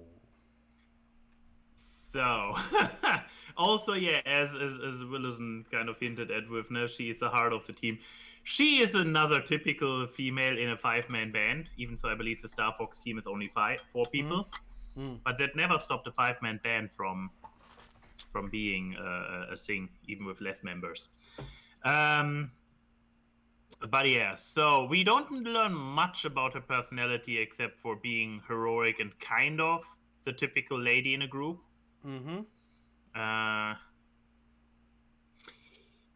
Well, where does this leave us? I don't know enough about her. she's very pretty. Yes, but what does this mean for her relationship to us? She's very pretty, and I believe it is implied that she has a romantic thing with Fox McCloud. Yeah. Fox McCloud, you know, the handsome, good-looking, charming hero protagonist. Yeah. Which is neither of us. So I guess friend zone? Yeah, here's the thing. I don't want a friend that could read my mind. So you just are like, hey, you can read minds. Fuck you, I will not even hang with you. Okay, we'll put her in friend zone. Yeah, I can see her being friend. Here we go. Okay, this one is completely on you again. I can hardly even make out. So this is a cow from a milk commercial, I assume? Okay, in case you guys haven't seen the Lactaid commercials, there's this cow from the Lactaid commercial. I don't know her freaking name. I just call her the Lactaid cow. But the instant I saw her, I was like, oh, I want you in my life. But does she want you? Wait, hold on. Maybe I can pull up the commercial. Let me see. I don't think I'll get copyright struck for that. Hold on, let me see. Okay. Lactaid cow. Lactaid cow. No, this is not what I wanted. Lactaid cow. Well, I hear something. Oh, do you hear it? Which is probably good, because otherwise I would only see her. Yeah. But yeah, so hearing her is probably good, but now you also need to pull her in the right browser tab. Yes, I do. I mean, you're sharing your entire screen, so... Oh no, you're not sharing your entire screen. You're sharing it with the audience, but I only get the window. Nope, that is not true at all. That is not true at all. What is not true at all? Kanto is in chat like, Wolf. Okay. Hold on. I need to get the right thing, and then I need to make sure it plays, which I think it does. Okay. So chat, keep me on my toes, chat. I'm going to pull this over here, and we're going to watch We're going to watch the Lactaid commercial. As you can already tell, one of her best features. But I'm going to rewind this. Yeah. I'm trying to see if it pops up on chat. Okay. Oh, on the stream. But yeah, I see it, and it's very loud, by the way. Got the milk. That's Lactaid. Right. Is it very loud for you? Let me turn it down At least bit. for me. But yeah, it is also, it shows up on the big screen, so the people can see it too. Okay. So yeah, okay, we see.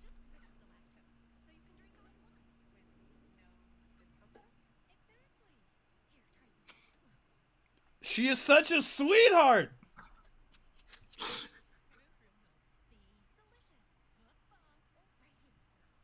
Okay, she's a little corny, but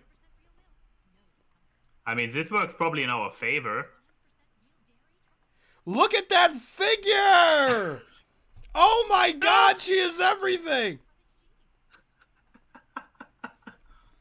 Oh my god! Alright. So we know what you want to do with her, but what does she want to do with you? That's the big question. Listen, man, I'm driving for married with like 5 kids. I mean, she has a certain motherly energy. Yes. She She's cares all about about- other people. Yeah, she's all about the milk, and cows only produce healthy. Under healthy circumstances, milk production comes with offspring and doing the deed to get there. Yes. So I can't. I mean, she's also hardworking once again. She's a hardworking, independent cow with blue spots that just wants you. She just doesn't want you to have a tummy ache. She's looking out for all the people that. And I'm not even lactose intolerant. What? I'm not Dirty even- mutant. I'm not Dirty even. mutant. I'm a dirty mutant. But Exactly, you're fucking X-Men and your special ability is not being lactose intolerant. Then again, Yeah. I'm neither, but still. Kanto, what is it? You keep calling me saying wolf.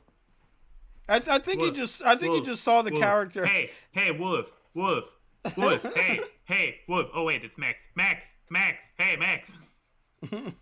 For the people who know that clip. She looks like she's not even consider a relationship. Okay, how about this, Snick? Exactly, but that's a fair point. But those people who are not even considering it, and then you come in and they probably will miss the first few times when you flirt with them because Listen. they are just so not. Yeah. Okay, I'm listening. I'm putting all my cards on the table. I'm gonna say that this character is we're married and have like 5 kids. Okay. I'm gonna do it. Yes. Yes. But you're dragging me with you. Now we are both married to her and have 5 kids. This is 10 kids. Yes.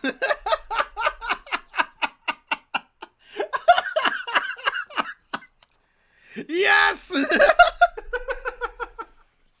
All right, now that she's up there, Lola Bunny. Okay. From the Looney So- Tunes show, not the Space Exactly. Jam movie. Yep, I recognize her, and she was my one pick for We Are Married and Have 5+ Kids. No, she's okay, like personality wise. But Yeah, she, because you the have moment- to like pull her away from Bugs though, which means you That's- might have to murder him. Which is fine, which is fair. But then again, current social media trend goes into the direction of put backs all over the LGBT spectrum. So maybe he's out of the picture soon enough anyways. Like at least as a suitor for her. And then again, he was, at least in the beginning of the show, he was not really into her. But no, where I'm coming from is like, the moment she singles in on you, she is like completely possessed and will drag you in front of the altar right away. That And is again, true. That is true. Yeah. And again, if we remove the family-friendliness from it, because otherwise there's no sex anyways, but if we remove the family-friendliness from it, I don't think she is super loose, so she wouldn't just hop into bed with anybody, no pun intended. But the moment you are on her radar, she is down to fuck. I'm pretty sure. She's not loose, she's not a notch collector. But then again, she is fanatic. So the moment you get with her, and the moment you bang her, so you wake up in the morning in front of an altar with a ring already stuck on your finger. So Yeah, I feel like we can convince her. Or the other way around. Yeah. We cannot convince her not to marry us. Yeah. Once Bugs is out the picture, once Bugs drives his car off the side of a cliff, that we totally had nothing to do with, and then we swoop in, and then we're like, hey, it'll be all right, and then we're married to Lola. See, y'all went Oh, with the no, worst no, no, versions no. of Lola. You should have Yeah, gone with the Space Jam I version. was about to say no. This version of Lola is perfect. Yeah. Space Jam 1 was just a eye candy without much depth. Yeah. She was just fan service in Space Jam 1. I mean, I liked her for being fan service, but still, she was just fan service. This Lola from the Looney Tunes show, she had so much personality. I loved her. I mean, she is the right kind. She's the kind of crazy I would stick my dick in real life. I mean, I keep saying it about all kinds of characters who would murder me in a heartbeat. But she's the kind of like adorable crazy where you are like, that's fucking hot. And yeah, new Space Jam version. She got some. She's somewhere in the middle. She's not crazy anymore, which is kind of a loss. She's more down to earth. But yes, we are talking Looney Tunes version, and I would say, if you get either your friend zone or you are married with kids, there is no in between for her. She's too much of a determined one in that regard. All right. So where are we putting her? I mean, we are getting this marriage tier surprisingly full. Let's see. Make some good memories together, huh? No. No marriage. You want to? Yeah. Let's go marriage. Yeah. Oh, okay. And now, Wolf, I have very, very bad news for you. Very bad. You are in a comfortable position. You have your hug plushie ready. Yeah. Luna I'm ready. Luna doesn't even know we exist. Yeah, I know. Listen, I've seen the beach episode. I saw that fucking wolf that she was fawning over. The wolf that is the total opposite of me, by the way. It doesn't hurt. I'll be fine. I'll be okay. We can be glad if we are the baby in the first episode that she just kicks off screen. Yeah. This is the closest we would ever get to her. Let's be honest. Yeah, she doesn't know we exist. I love Luna with all my heart. And one of the things that attracts me to Luna is knowing deep down that she knows that she can do so much better than me. But she would never, ever, ever, ever, ever, ever give me the time of day. Ever. So I'm going to stick her right here. I love her, but the feeling is not mutual, you know? Okay, here's another one that's my fault. Lope. Yeah, I kept saying Lop this whole time. Yeah. Lope is absolutely gorgeous design, and she is also quite intriguing personality, but I don't see her doing anything beyond friend zone. She's a super friendly and open-minded character, but I don't see her getting down with us. It's sad, but yeah, friend zone. I'm pretty sure. Okay, considering that I don't know anything about Lope or Lop, I'm just gonna stick her in friend zone. Yeah. I like her bunny ears. Yeah, she's like gorgeous design, but yeah. All right, the female fox from that one Robin Hood movie. She's called Maid Marian. Maid Marian. Yeah, she's Maid Marian, but the Maid Marian. Okay, yeah. all right, you got me now. She's Robin Hood's designated love interest. Okay, she doesn't seem like another notch in the bedpost kind of lady though. No, she's a very, very lady. Like she even has now what do you call the ladies who make sure that you don't do anything naughty? A nun. She has some kind of thing on her head that might makes her look a little bit like a nun, but I don't think it's a nun. I don't think she's necessarily a Christian lady, but yeah, she has one of those guardian ladies who makes sure she does not do any naughty business, whatever the English term is. So yeah, she is not a kind of notch post lady. Also, accordingly, not this kind of memory make lady. Mm-hmm. She's friendly with the people. Oh yeah, Stickman has it's Stickman, right? The Mind of 18 People is Stickman. Yeah, Snickerman. Yeah. So Stickman has a good point there. Wolfhead, you need to see Robin Hood movie. Oh, I need to watch a lot of things. Is it a lady in waiting? I never understood the concept of lady in waiting, but it might be lady in waiting. Wait, lady in waiting? What is she waiting for? I don't know. This entire term confuses me ever since I heard it first. Shoka, tell me what lady in waiting means. I guess this kind of chambermaid who is looking over the young lady that has yet to be wed. So... Anyways, Marion is probably like friend zone or marriage, but nothing in between. Mm-hmm. That is like from the area where we had very, very good and wholesome Christian values in our Disney movies. Mm-hmm. But but I don't think that we get. She would not marry our OC. She's keeping it very pure. She's a vixen who only marries a fox. So it's either we're married and have like 5 kids or friend zone. Not even.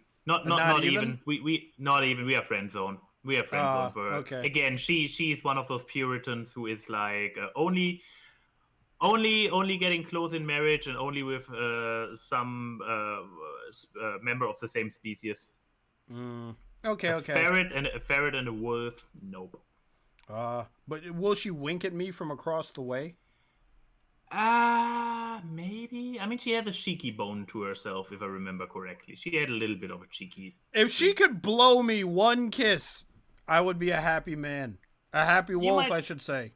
Yeah, you might get it. She might be the character who blows a kiss, and then you see the little teenage boy blushing and being like, "Oh my god!" and she's like, "Hee," giggling over it or something. Yeah. Okay, in the friend zone she goes. Who let the quadrupedal in here? So are we transforming into our pony sonas ourselves? I guess for this one we shall be pony sonas. Or she travels through the portal or something like this. Anyway, so Pinkie Pie, does she need any introduction? Do you have any members of your audience who do not know who Pinkie Pie is? No, we can just skip to what we think. Okay, here's another brutal one. I don't see her as the one who settles. She settled for cheese. Did she though? She did. Oh wait, she actually brings the daughter in the epilogue, doesn't she? Yes, little cheese. She actually has she's the only one who has canonical offspring, isn't she? Yeah, she has a little baby. But this is like at the end of her life. So Pinkie, not at the end of her life, at the end of the show. Why'd you say it like that? They are, except for Immortal Alico and Twilight. Spoilers, I guess. Why did you make it sound like she's laying on her deathbed giving birth and she's about to pass away? They all have the Remain 5. All have old lady streaks in their appearances. Yes, that's to show age, not to show that they're like one hoof in the grave. Like they're fine. They're just 4 hoofs. One of them is fine in the grave. Oh my god. Anyway, for me, here's the thing. I think Pinkie is friend zone because I specifically picked MILF Pinkie, which is just Pinkie who had a kid, which means she's been around the block at least once. That is MILF Pinkie. Oh. Yeah. Wolf is coping. I have to cope, man. I can't. I like Pinkie too much to get up in this stream and be like, hell yeah, Pinkie is another notch in the bedpost. I like her too much to... Here's the thing. I would also say, like, again, taking the NSFW, the family-friendly shackles off the show. Yeah. G5 happened. They're all dead. And he's not wrong. They're all dead for 1,000 years. They've all dead. Yeah. They all failed. They are all fucking losers who failed, who ruined everything. They left the world in a worse state than it was before their mission. I'm mostly neutral on G5, but for this retcon, I'm like, fuck you. Nevertheless, so Pinkie. Yeah, okay, if we're talking specifically end of life Pinkie, I'm sticking with this phrasing. I guess, yeah, friend zone because she is already married and has a kid. If we talk younger Pinky pre-marriage and take the family friendliness away and are like, okay, how would she be if this would be a realistic show with magical talking horses?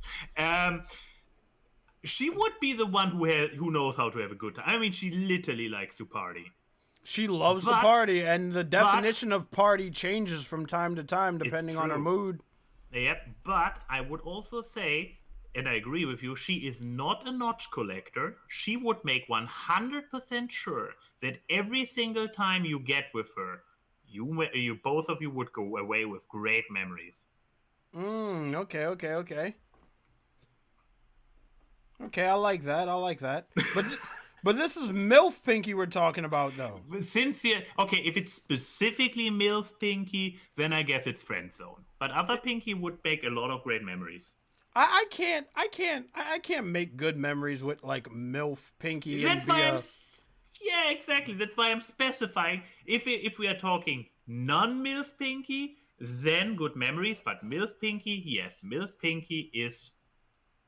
She's not gonna leave Cheese to be with me. Cheese I'm agreeing with you. Put MILF Pinky into the fucking friend zone.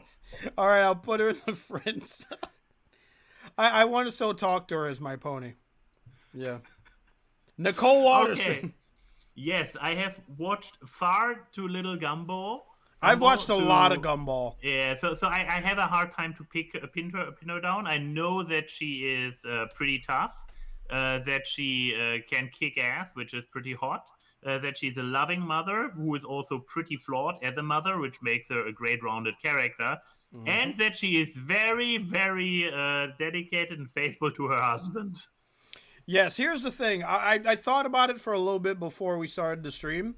She doesn't like Richard because he's dumb. I don't want to cause this like misconstrued, like, oh, she likes him because he's an idiot. No. She likes Richard because Richard is sweet and he is too dumb to be mean to her. Like he's an innocent lad. Oh my god, my cat scared me. Hello. I was about to say, it's weird to do a furry waifu pick list and then suddenly hearing pussy. Listen, you. I am. But yeah, Nicole does have an anger issue though. Like if you've ever seen any like scene where she's mad at something, she turns into the fucking Winter Soldier. Yeah. She will like chase you down and hunt you down and put you through a wall. She is scary when she is upset. So. Which is pretty hot, but she is still a very faithful wife. So I guess friend zone, no? Kind of like Dexter's mom. Like if we live in the same cul-de-sac, we will totally get along with her, but we will not get any further. I would love to spend a night with Nicole Watterson, but friend zone. She will not with you. Yeah, I know. She'd probably hate it, or you for that matter. Yeah. Yep. So or it's friend zone. Any other person who is not her husband. Yeah, so friend zone. There we go. Yep. Miss Sarah Bellum from the Powerpuff Girls. So, besides being the caretaker for the little elderly man in the Oval He's Office... He's the mayor! Have some respect! He's the mayor! No, not for this mayor. But besides that, do we know how she stands to younger men who are not, special needs? Why do you hate the mayor so much? Why? He makes it too easy. Listen, have you seen that scene? Someone had to show you that scene from the Powerpuff Girls, where she took his hand and it had a pencil in it, and she sharpened it in a pencil sharpener. Did you see that? Oh, I believe I saw it. This is actually very early on, isn't it? Yeah, it's her being flirtatious in a kid show, by the way, where it's one of those kind of scenes in kid shows where the kids will look at it. The kids will look at it and then be like, "This is weird," but then the adults will look at it and be like, "Oh my god!" I mean, it's a Zack McCracken show, so it's not traditional kids movie stuff, yeah, it's good stuff. But yeah, so where is she? Because I'm also not too familiar with her. So she's single, I take it. She is flirtatious, so she is probably not completely uninterested. We mostly see her interacting with the mayor or with three little magical flying superhero girls. So it's hard to pinpoint down where she stands on furry dudes in general. Listen, another notch in the bedpost, and I'll tell you why.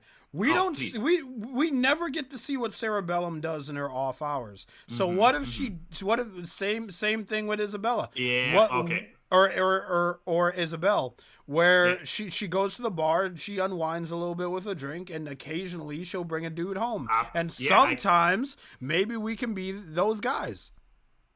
Absolutely, yeah, I can absolutely see this be the case.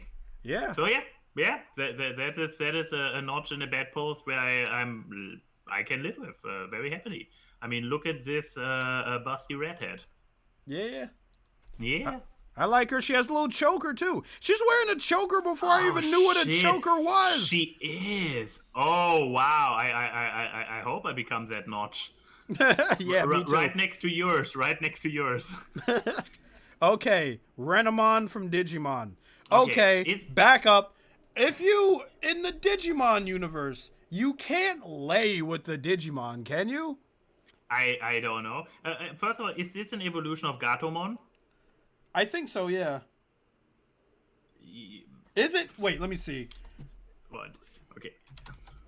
Renamon. Type in Renamon evolutions or whatever. Digilution. Digivolution. Digilutions. No, doesn't seem to be.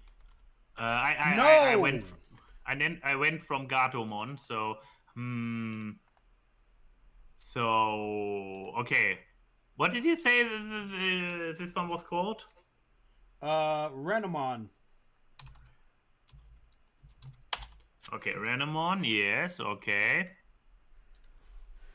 I don't feel good about making this character another notch in the bedpost because I feel like that would be like fucking your pet.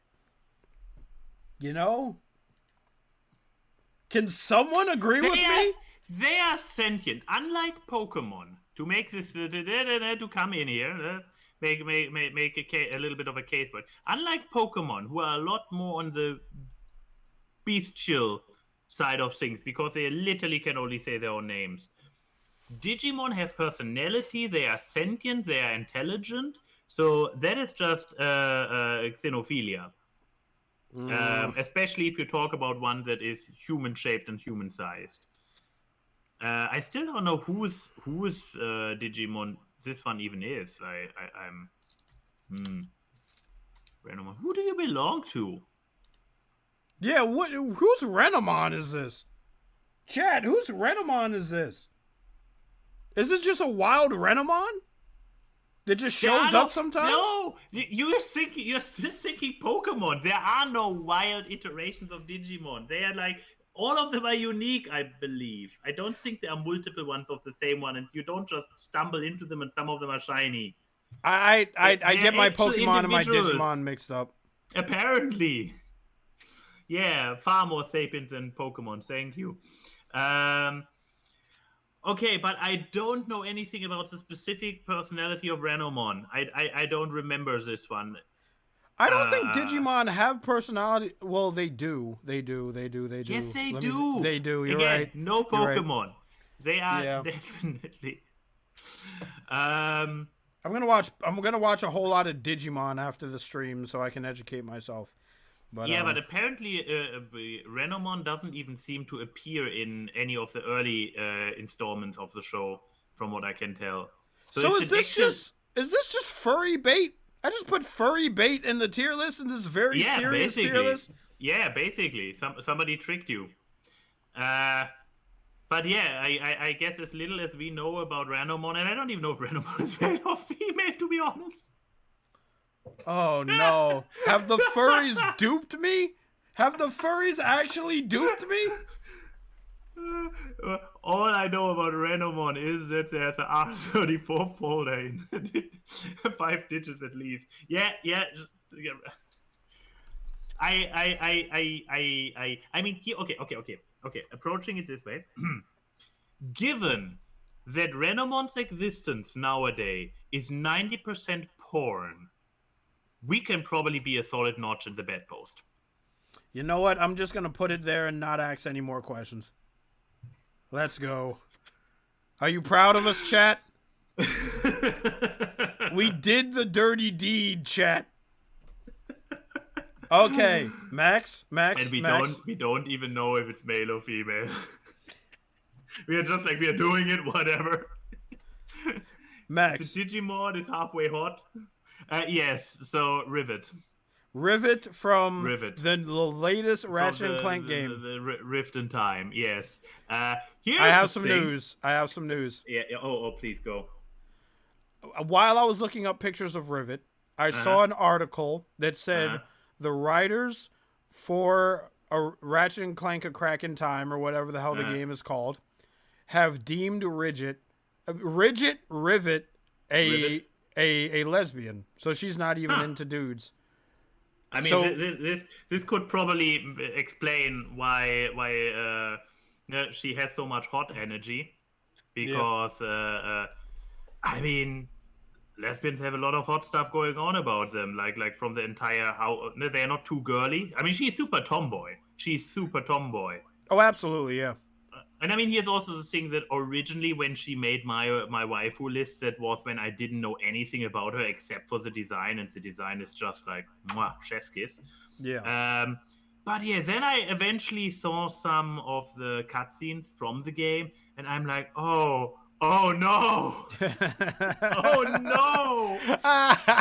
He's like, oh. I mean, I also didn't know anything about Clank or Ratchet or whatever. Ratchet, I believe, is the other Lombax. But yeah, Lombax and her are basically like stuttering awkward around each other, like more like, oh no, they are children. Probably like not literal children, but from my point of view, again, anybody who is still in their self-finding phase is a child from my point of view. No offense to all of you out there, but I'm an old man. Yeah, they spend a lot of time in the game just bickering with one another. Yeah. But yeah, I guess if she is gay, then we have... but at least unlike Catra, she's not a homicidal maniac who doesn't give a flying fuck about anybody in her life. So we might be friends with her. I want to be friends with Rivet. Let's be friends with her. Rivet is cool. Especially since she's an awkward, bubbling idiot like us. Yeah. Rouge the Bat. What will it take for us to convince Rouge the Bat to take her top off?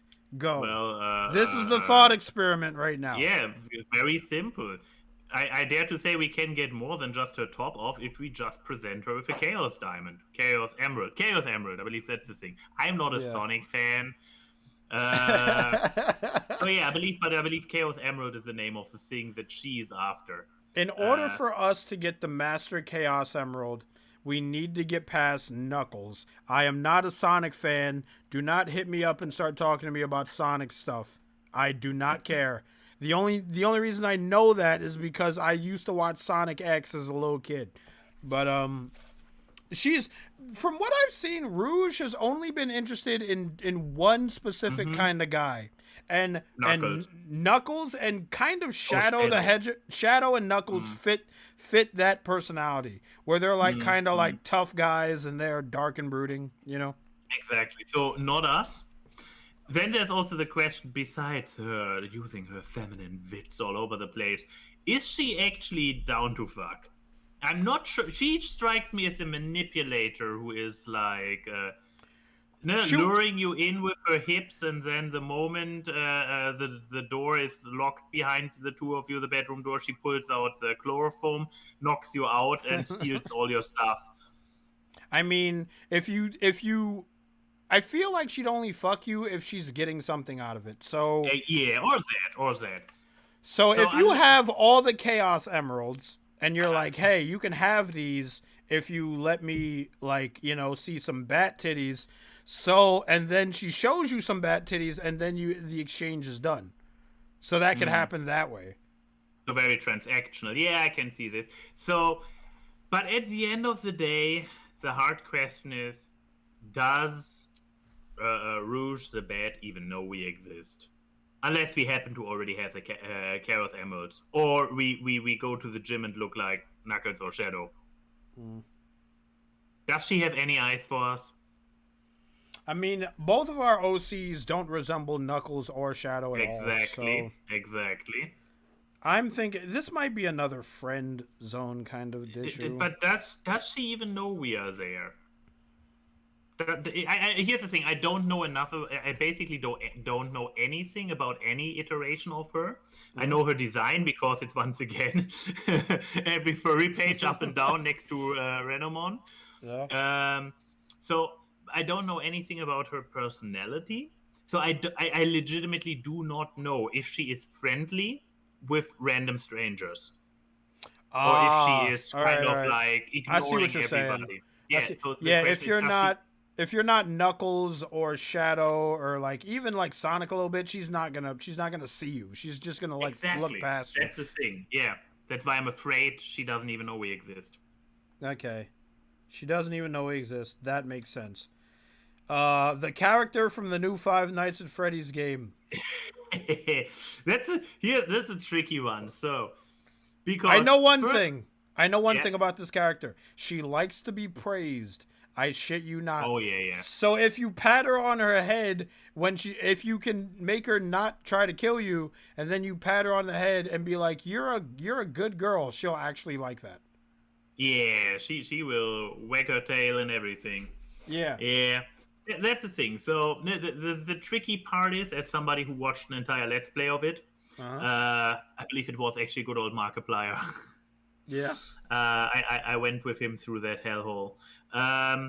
So yeah, you have her stage persona, and then you have her malfunctioning homicidal persona. And the thing is, like, yeah, she basically has a super fragile ego because she needs compliments. She needs to be the best. If anybody challenges her, she loses it. Yeah. But the question is, if we are willing, I mean, my persona is kind of a shithead. So I could imagine him actually being a little bit manipulative. Not completely malicious, but a little bit of a shithead, no? I could see him being like, okay, pushing her buttons the right way to get... I mean, we should also keep in mind she's literally an animatronic, so I'm not sure how you get intimate with her, like, period. You just got to steer clear of the gears, man. Yeah. Don't stick your hand in heavy machinery, you know what I mean? That's the question, like, how much fucking can be done in a healthy way with any of the animatronics? But let's assume it's possible. Yeah. Because otherwise, what are we doing here? I'm thinking another notch in the bedpost. I can give her head pats and be like, you're a good girl all night. I have no problem with that. Not to be completely cynical, but yeah, somebody who is so fragile in ego needs a lot of confirmation, and there is a legit... The cliche has a certain true value behind it. That people who are so insecure need a lot of confirmation, and they get it wherever they can. So yeah, I see this as a notch post. Bad post notch. I'm with you. Yes. Okay, here's oh boy. We both know what we would like to do with her, but what would she do to us? Break us in two. Yes, but would she break us in two as friends? Would she break us in two over her bed post? Would she break us in? I actually looked up what her quirk is, just because, like, Bunny. it's I saw Bunny. you tweet about it. Yeah, and so her legs are super strong, and she has great hearing, which means you can whisper to her from like 10 rooms away, and she'd still probably hear it. She can run super fast. She is super gorgeous. Stays in shape. I saw a clip on Twitter one time where she kicked a machine into, and she was like, "What's up, Doc?" And I was like, "Who the hell made her say that?" I wonder if it was a dub artist or if she actually says something similar in the original. I could imagine it would be so great if she would use whatever the Japanese equivalent of Bugs' no, phrases. Yeah, and she is one hell of a abrasive, cocky personality, which can be fun. But still, the question is like, where would we rank on her radar? Because she is I'm bad. She's in the one-digit top list hero, so she is upper echelon in her own society.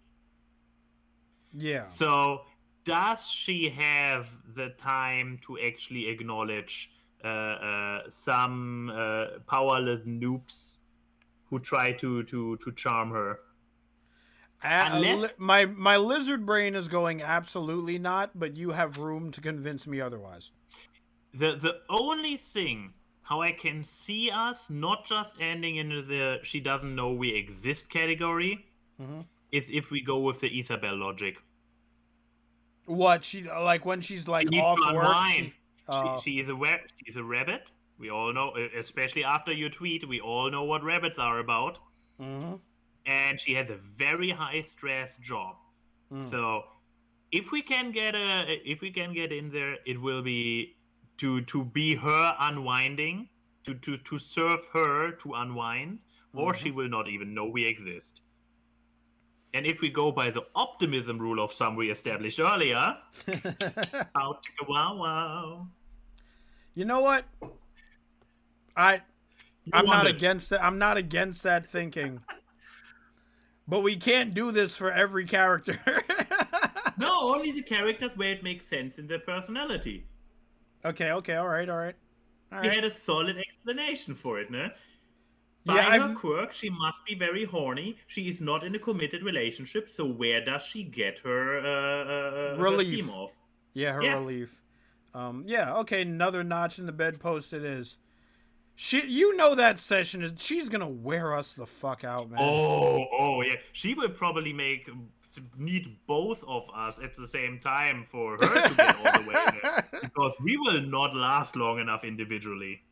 Yeah, probably. All right, Sally Acorn, a choice that you made me throw in here. Yes, I know. And again, with the current ongoing logic, we probably can make friends with her, if at all, because she's royalty. So it will be hard to get her attention, but I guess she's friendly enough that if we get to know her, we will probably make friends. But I don't see her as a person who is going around a lot, so limited to the bottom rows, I guess. Yeah, But I want to believe we could make friends. If we get to know her, she would be like, "Hey, who are you guys? Tell me your story. Oh my god, let's stay friends and nothing more." Did you see that old clip of that old Sonic animated show? It's not Sonic X.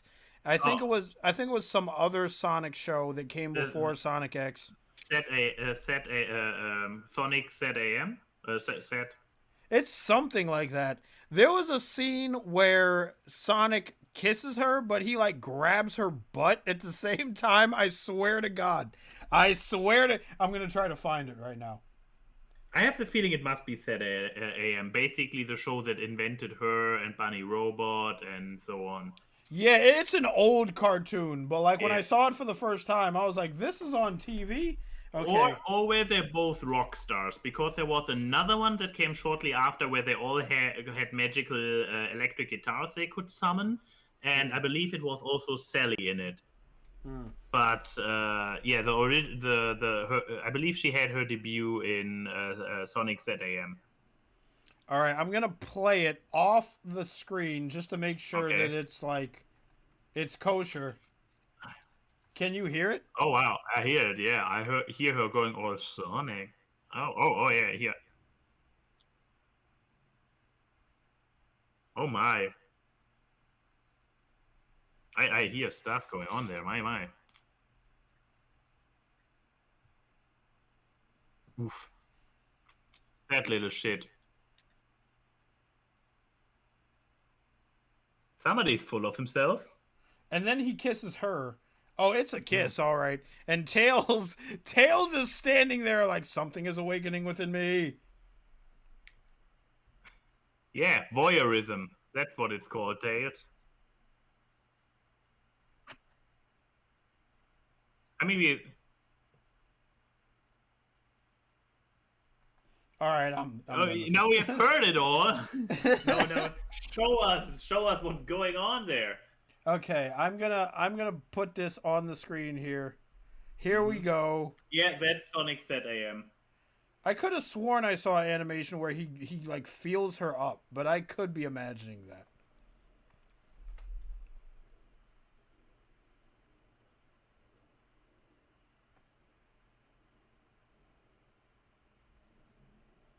He just steps in the frame. I'm okay. Yeah.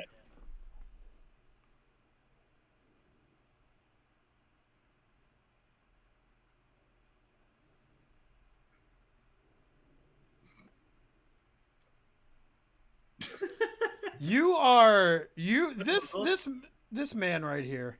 Yeah, but yeah, those hands are far enough up. Those are gentleman hands. Yeah, those are gentlemen. I don't know what the hell I'm talking about. I could be imagining things. I'm sorry about that. I love. There's so much going on in this screenshot. Like he had to go up on his tippy toes so he could kiss her from above for some reason. Go back to where you had it freeze frame before. Wait, where? Right in the middle of the kiss. There, yeah. Look how he's going on the tippy toes.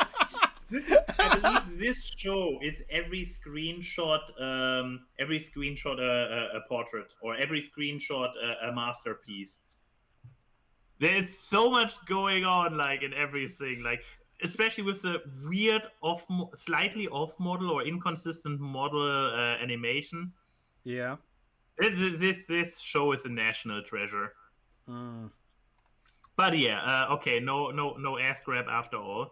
No ass grab after all. But chat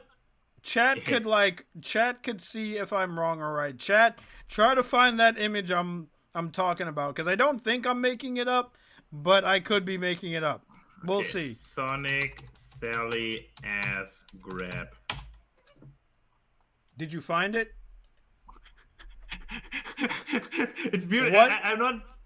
Okay, it's not that, but it's like I'm putting in Sonic Sally ass grab, and the first Google result is Reddit.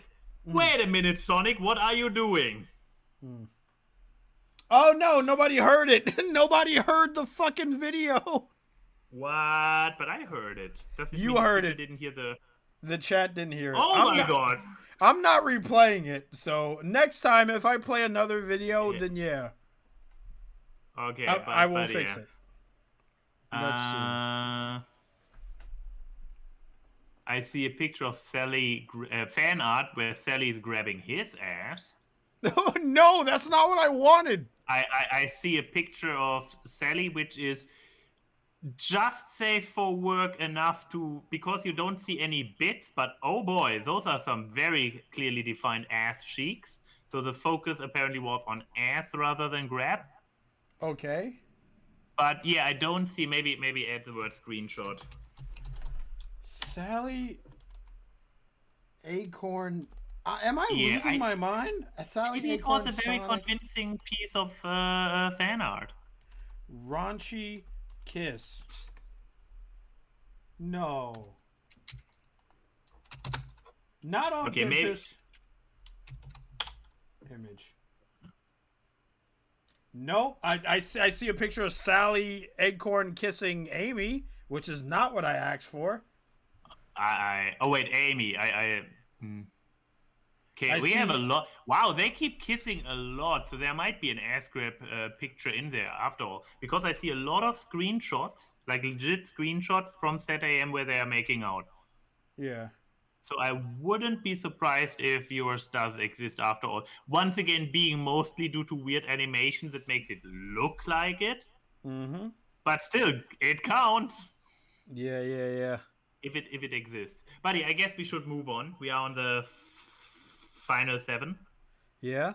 All right, so friend zone we agreed upon? Probably. She doesn't look... She is royal. She has a heart for Sonic. I don't see her going around. Yeah. And we're not Sonic, so... Yeah. The albatross from some old Disney movie or whatever. She This looks is familiar, the- but This is the goose from Balto 3.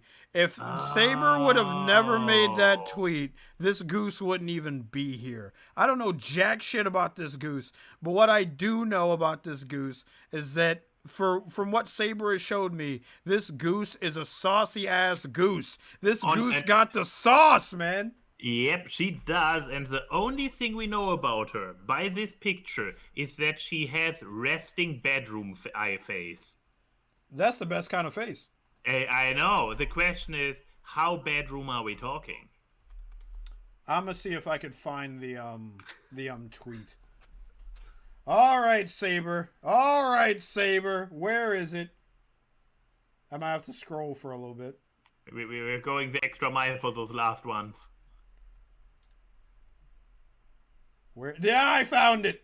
Oh, okay. Okay, Give me the tweet. I did say if I was going to show the video that I was going to Okay, let's see. All right. They should be able to hear it now. So now I'm going to open the tweet. I'm going to scroll this over here. Oh, the tweet even has a video. Oh my. Yeah. Okay. I just flew in for the summer. It's my first trip to Nome, and I like what I see so far. What's your name, big boy? You bet This goose got the sauce. two in a bath is a whole lot more fun than one. The name's My. I just flew in for the summer. It's my first trip to Nome, and I like what I I mean, see so far. I can 100% see how she is definitely on your radar. You bet your little patootie, honey. She said I mean, patootie. Yeah, I do like the personality, but I personally am more into the trim, the synesthetic type. But she has the energy, all right. So what would she do with us? So she knows what she wants.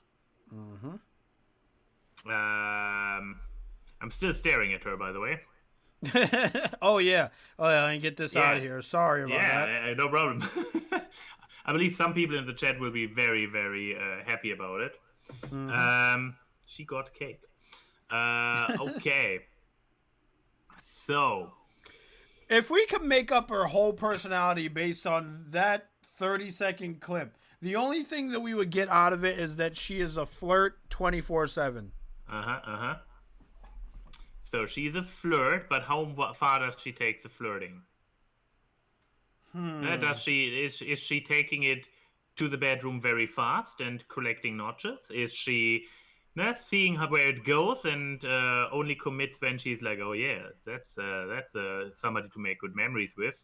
Or is it the kind of gal when she doesn't strike me as the one who is instantly jumping into marriage? Yeah, she doesn't seem like a marriage kind of goose, but she does seem like a notches kind of goose, you know? Yeah, from the little that we know, I can see her being a notches kind of a goose. Yeah. She got DTF auras. Oh yeah, absolutely, no doubt about it. So yeah, we already agreed. We already agreed on the DTF. The question is like, how if she is more quality or more quantity. I think she's quality, Max. Then it's good memories. Then she's not just No, wait, which one is the other one? Quantity. That's what I meant. quantity. Yeah, if she's I mean more quality. Yeah, quality is good memories. Okay, quantity it is then. If she's just collecting notches left and right, then it's quantity. Yes, that would be the quantity column. Yeah, that's quantity. I think she's quantity. Yeah, then she's quantity. Okay. Yeah, Just wanted to make notches. sure we are on the same page here. Yeah, another notches in the bedpost. There we go. Okay. Oh, Stella! Can I tell you something about this character? You have no clue who she is. No, I need to Oh. I need Okay. Wait, yeah. let me refresh my freaking stream thing for a second because it's not Okay. even playing. Oh. Let me see here. I'm seeing. I'm waiting. Sorry about that, chat. Also, I guess Stickman is very disappointed in you for pinning the goose as quality, as quantity and not as quality. No, you don't. She's overly saucy. Yeah, but this doesn't mean that she instantly jumps in bed with everybody.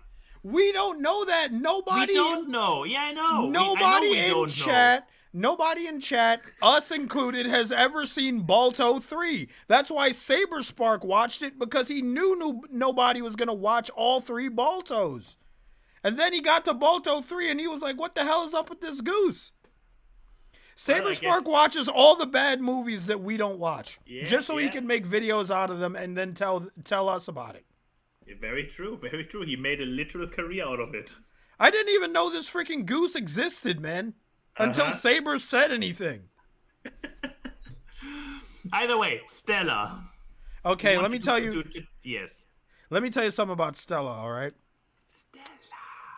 Stella is the skunk character played by Wanda Sykes from the movie Over the Hedge. Now, as you can probably guess, her whole thing in the movie is that she's a skunk and she sprays people. And then she makes them run away or whatever. But in the movie, there is a character named RJ, and he gets all the other woodland creatures, or like the 5 other characters, to stage a heist of the what's in the house. But in order to do that, they gotta like doll Stella up for some reason. I forgot why. So in order to doll Stella up, convince the cat. Yeah, because the cat has a necklace which opens a cat door, which the critters can use to get into the house. I'm surprised you know that. I'm surprised you remember that. Over the Hedge was for the longest time my favorite movie. I had the DVD. I watched it 100 times, including German. It was probably the first DVD I watched frequently in English after I watched it a dozen times in German. So I learned English from this movie. I watched the creators' audio content, and it's glorious when they describe the nacho scene where they were like, make it bigger, make it bigger, make it bigger, and eventually you see a nuclear nacho cheese explosion from space on the Earth. I will say, I love this movie. It's Nick Nolte versus Jack Nicholson in a critter showdown. Yes, that is true. Also, the music is a bop. Ben Folds, some of his best work. It is fantastic. But there's a scene where they're dolling Stella up, and RJ takes a cork and he shoves it right up her butt. Now, as the first time I saw the movie, I didn't think much of it. Now, watching that scene as an adult, I'm kind of like, man, I kind of wish I was that cork. Anyway, so does Stella seem like the one to sleep? Stella doesn't seem like a sleep around kind of girl. No, she seems like the isolated type. Like she really wants to be left alone. Here's the thing. Because she knows she's a skunk, she's stinky, and she has kind of given up on romance. Now she has her family or friend, her found family in the other critters, but she has given up on herself. That is why she also has some kind of a rat's nest as a hairdo on her head before this picture. This picture is after her makeover, obviously. Yeah. She's just like, it's basically her story arc. The introduction to her is that the married hedgehog lady is like, oh, we need to find you a nice fella, and she's like, if you can find a person who is good with kids and a gentleman and doesn't have a sense of smell, tell me. So, but she has given up. She has given up on herself to ever finding somebody. Then she gets her makeover, and then she meets this cat, and the cat turns out to actually be nice and have absolutely no sense of smell.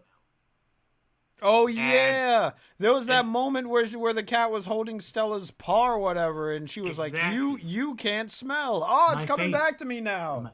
My face was bred to be beautiful. I can absolutely smell. I have no sense of smell. Yeah, and then she was like, "You can't smell," and that's the linchpin for them to be together. All right. Exactly. I mean, it's a little bit shallow, but yeah. So here, this raises a big question. Stella lives a pretty abstinent life, but she does so specifically because she doesn't believe she can find anybody. She's putting herself down over it. Now the question is, will she forever stay with the prince, or now that she has found confidence and realized that she is actually quite beautiful, that she is maybe now more open to it? I mean, I have allergies, so in summer, I can't smell either. Wait, can you have allergies to fur as a furry OC? No, that seems kind of redundant. I have allergies as in hay fever. Oh, okay. So okay. in spring and summer, my nose is completely plugged up. For better or for worse? Probably for worse. All right. I want to be friends with Stella. She is gorgeous. She is a gorgeous little skunk. She has Wanda Sykes' personality, which that's also awesome. She's friendly. She's an open-minded person, so you can easily be friends with her. That's true. But yeah, it's for her. It's quite literally friendship or marriage, and I'm not sure if we can get all the way in there.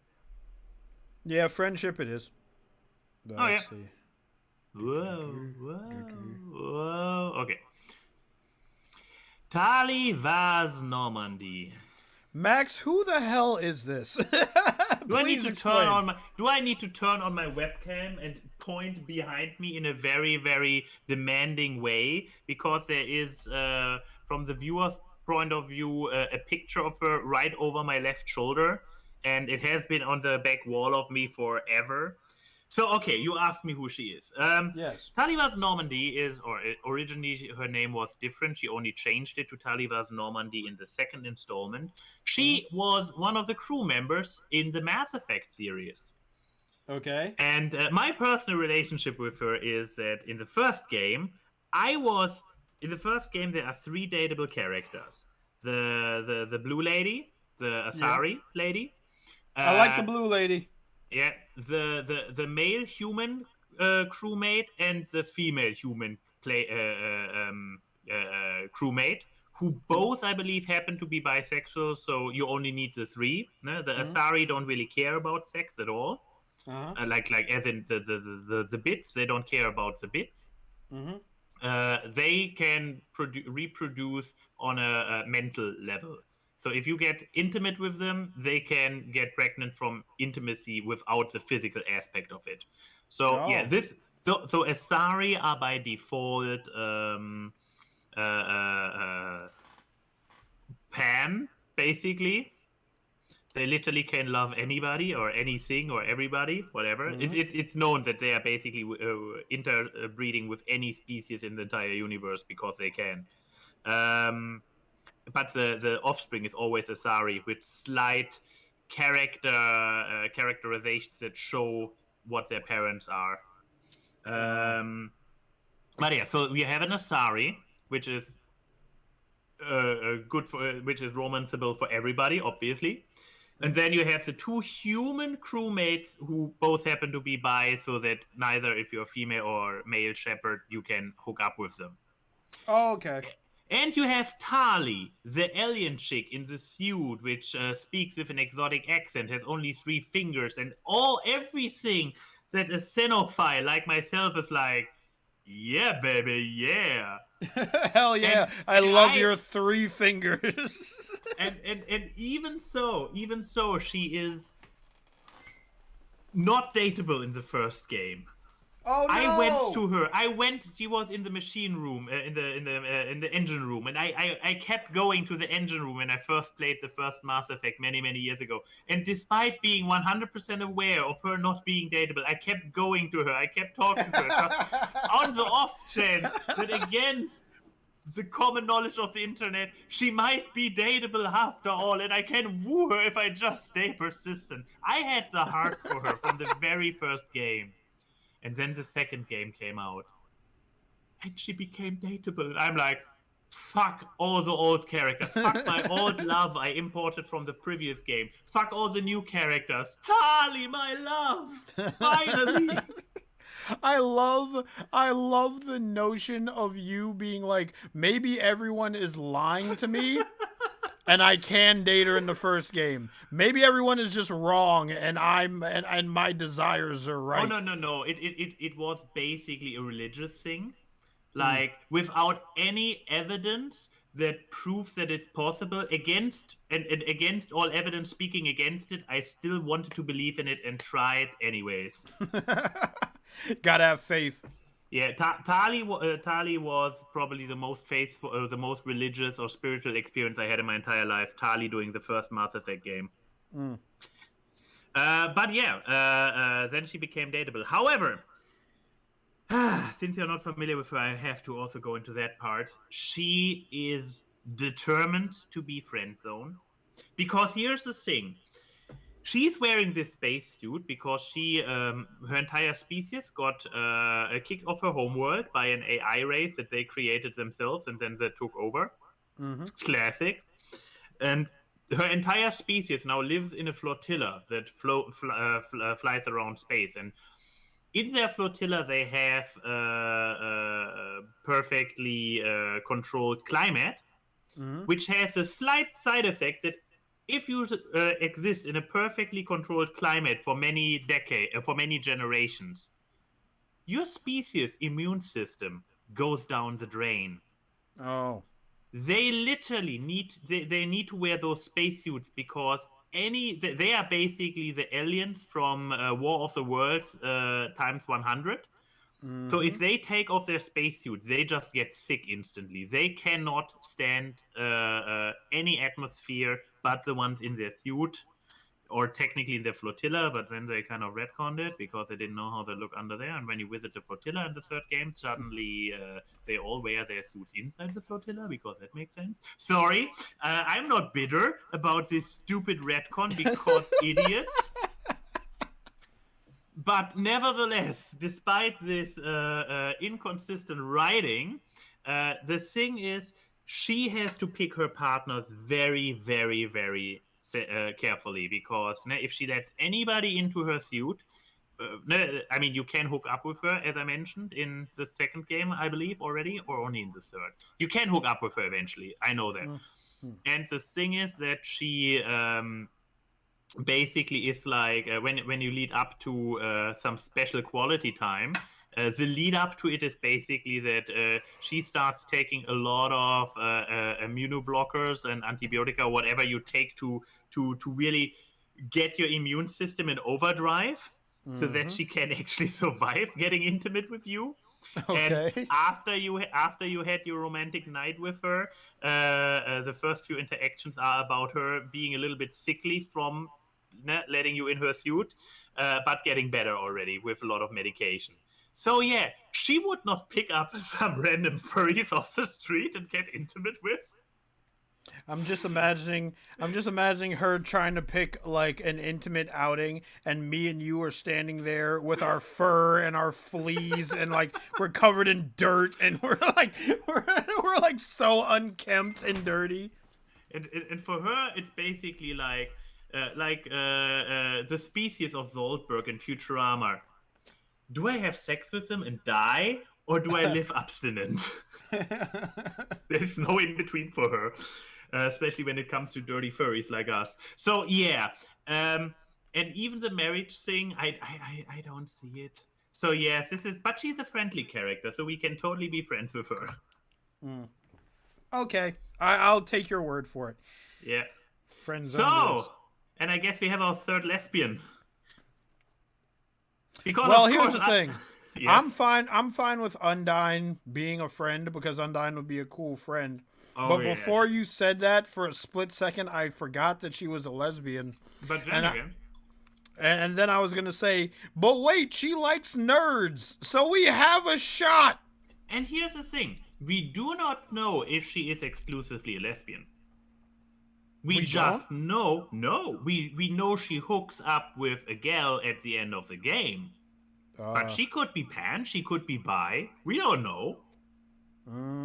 I wanna walk on those waters. I wanna test the waters. There is no indicator that she is exclusively into girls. She is not particularly romantically tuned to begin with. No, she's all about battle and rah and power. Once again, a woman that will fucking kill us. Oh, she will kill us so badly. Yeah, that's always attractive. Kill us, no problem too. She all she needs to do is throw that Hellbird once. Yeah, And but both okay, of us are here's the dead. thing. Let's assume, because until definitely proven otherwise, let's assume that she is one of the more flexible orientations. Yeah. So I could totally picture her as Pan, because she doesn't care what your bits are. If you rank in her book as cool enough, she will hang with you and she will bang with you as well, I assume. But she is not not somebody who goes into it easily. Here's the ironic part. I don't think she is marriage material in general. I don't think she's looking for marriage. Right. But I also don't think she is a notch in the bedpost kind of girl. Yeah. She's too. The moment she is getting intimate with somebody, she is committed. So I dare to say, if we have a shot with her, it would definitely create good memories, because she would not jump into it easily. Or if we end up as friends, she would be, as you said, she would be a fucking awesome friend. So she would literally set her own house on fire to have a cool cookover with you. Let's see here. She would be an awesome friend, but can we be friends and be in the weed, make some good memories together category? Yeah, of course. Yeah, okay. Because I want to put her there. Like, if I put her in the friend zone, it's like one of those many friends that you have in your circle. But if I put her up here, then she's like a best friend. Like, I want her close. I want her close. Yeah. Okay, who the fuck is this? I'm surprised you don't know who this is. She looks familiar, but I cannot pinpoint her. Okay, chat and Max. The character I showed before you is the character Zigzag, done by a man known as Eric. I believe Eric Schwartz or something. Oh, this name sounds very familiar. So Zigzag, even like years ago, I was enamored with Zigzag to the point where I started reading fan fiction about Zigzag, and I've been Yeah, go ahead. She's one of the OG fursonas, isn't she? Yeah. That reached popularity. Yeah, so I have seen her, but I don't know her. So please continue talking and explaining her to me. I believe her coat pattern is like, she's a skunk, but she has like tiger stripes, which is very exotic. And I've seen a lot of OCs in my day. I do like that thing about Zigzag. She is featured in a webcomic called Sabrina Online that I have been following pretty much almost all my life, where it follows this character who works as a advertiser portion of a porn industry, and one of the workers there, or like the boss there, is Zigzag. And Zigzag is very flirtatious. There's one arc where Sabrina, the character's name is Sabrina. I don't even know if I said that already. But there's one arc where Zigzag tries to flirt with Sabrina, but Sabrina's not having it, and then later on they become friends. There's other arcs where Sabrina shares an apartment with, like, a couple and their baby until she finds a boyfriend of her own and they move into a apartment of her own. I recommend actually reading the webcomic. It's actually pretty entertaining. But yeah, Nice. This is Zigzag. Send me the link afterwards. I will. I have it bookmarked in here somewhere. Nice. But yeah, I'm also on the Wiki Fur right now, and yeah, she is a skunk tiger. Yeah, she's a skunk tiger. But she had her like spray glands removed. I don't know why I remember that specific detail, but it's stuck to my brain now, and I can't get it off. Because as somebody who has a pet which has a spray gland, it makes you so much more attractive instantly. But okay, I guess she is probably not the one to be settled down, so she's not marriage material. Right. But she sounds like somebody who create memories with. But no, here's the thing. Oh, yes. Zigzag is very sex positive and very flirty. So because she works in the porn industry, we're probably just a notch, aren't we? her bedpost is fucking notched up. Her bedpost is nothing but notches. So she would have no problem looking at ROCs and being like, well, two more notches. Yeah. Well, that's probably true. That's probably true. We would have great memories of our time with her, but we would probably only be notches to her. Yeah. It's true. Yeah, you're right. You're right. That's probably how it is. Another notch in the bedpost it is. Zoe! Good. That is the final character right there. Final boss. Zoe from Honey Pop 2 because Honeycam Studio does not exist. Therefore, she is an original creation of Honey Pop 2.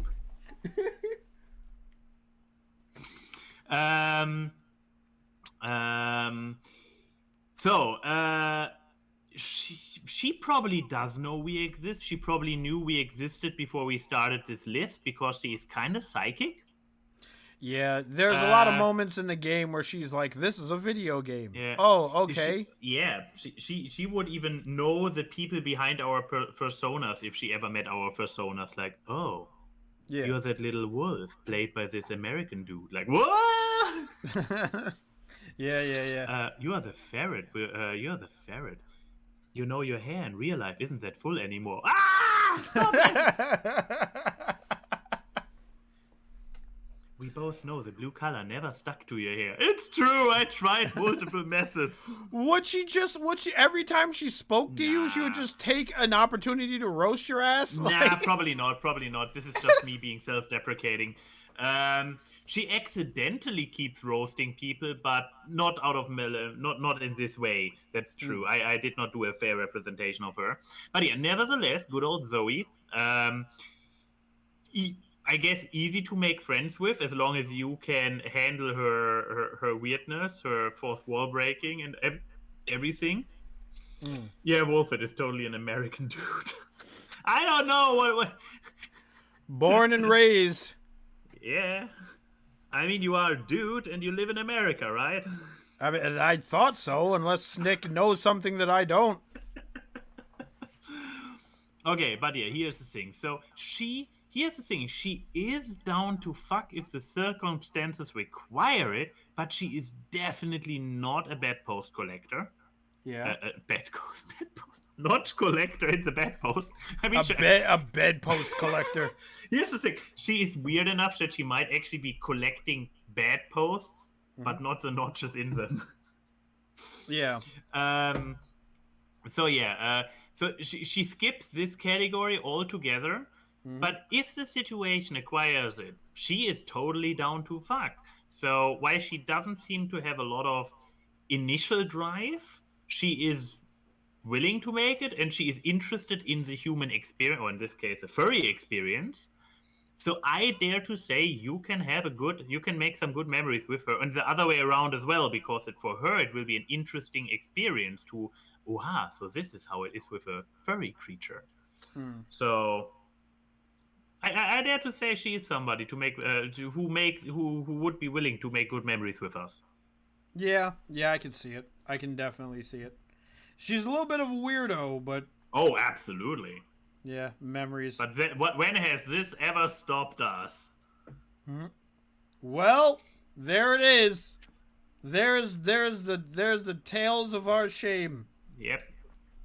And as you predicted, pretty bottom heavy. Even though thankfully the doesn't even know to exist list is very short.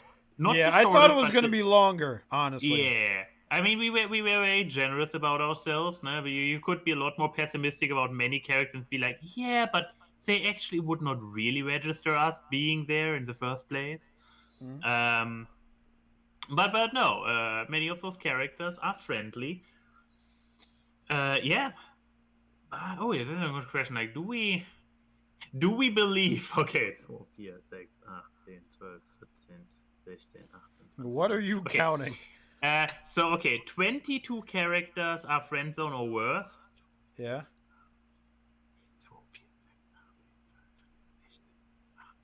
Exactly 22 are in the fuck zone. So we legitimately were like, okay, half of them will not take us, will not do the horizontal member with us, but Yeah. the other half totally will. Yeah, yeah. But I mean, sex is a natural thing. Yeah? A lot of people, believe it or not, out there, despite what media tells us, ladies do like it too. So, but yeah. So, but still, the two bottom categories have as many people as the top three. So it's bottom heavy. Yes, it's bottom heavy. Yeah, I love bottom heavy. You Yes, know yes, me. we got reminded of this fact multiple times throughout today's stream. I mean, there's a reason the lactate cow is in We're Married and have like 5 Yeah. kids. And with that, I'm gonna go away. I'm gonna remind the chat and anyone else watching to like the video, hit that join button, become a mad lad. join It is $1 a month. It really helps out the channel and it helps me financially, and you are so kind if you do so. Also, Max, pimp your channel. Isn't there an awkward cast tomorrow? There is an awkward cast tomorrow, which is on my Twitch, which is twitch.com/the true Ayn Wye. Good luck figuring out how to spell that. Or eventually the VOD will be uploaded on my YouTube channel, Ayn Wye Entertainment, where every now and then, every few months, a scripted video might also appear. Don't hold your breath, though. I swear to God, more. if you made Chrissy make those poses for no reason, you just like, Oh no! I already made. Come on, there were already multiple videos with them, like the premiere videos that got edited by Chris, and I edited myself the other one. okay, because I really like the ones with you sitting behind the desk. They're really well done. Yeah, they are great. I need to make more videos for using the poses alone. That's a fair point. But yeah, that's my channel. That's me mostly. Awkward cast with Chrissy, so automatically better. Me alone is questionable content, but me with people, hopefully better. You Max alone. Wait, Max with Chrissy. Content, period. Max alone. Content, question mark? Max with Wolfhead. Call FBI. All right, I'm going away. Goodbye, everybody. Goodbye. Goodbye. Where's my end stream screen? Here it is. All right. I mean, if you don't know where it is, Can they still hear me? Yes, they can. I should probably stop the stream now.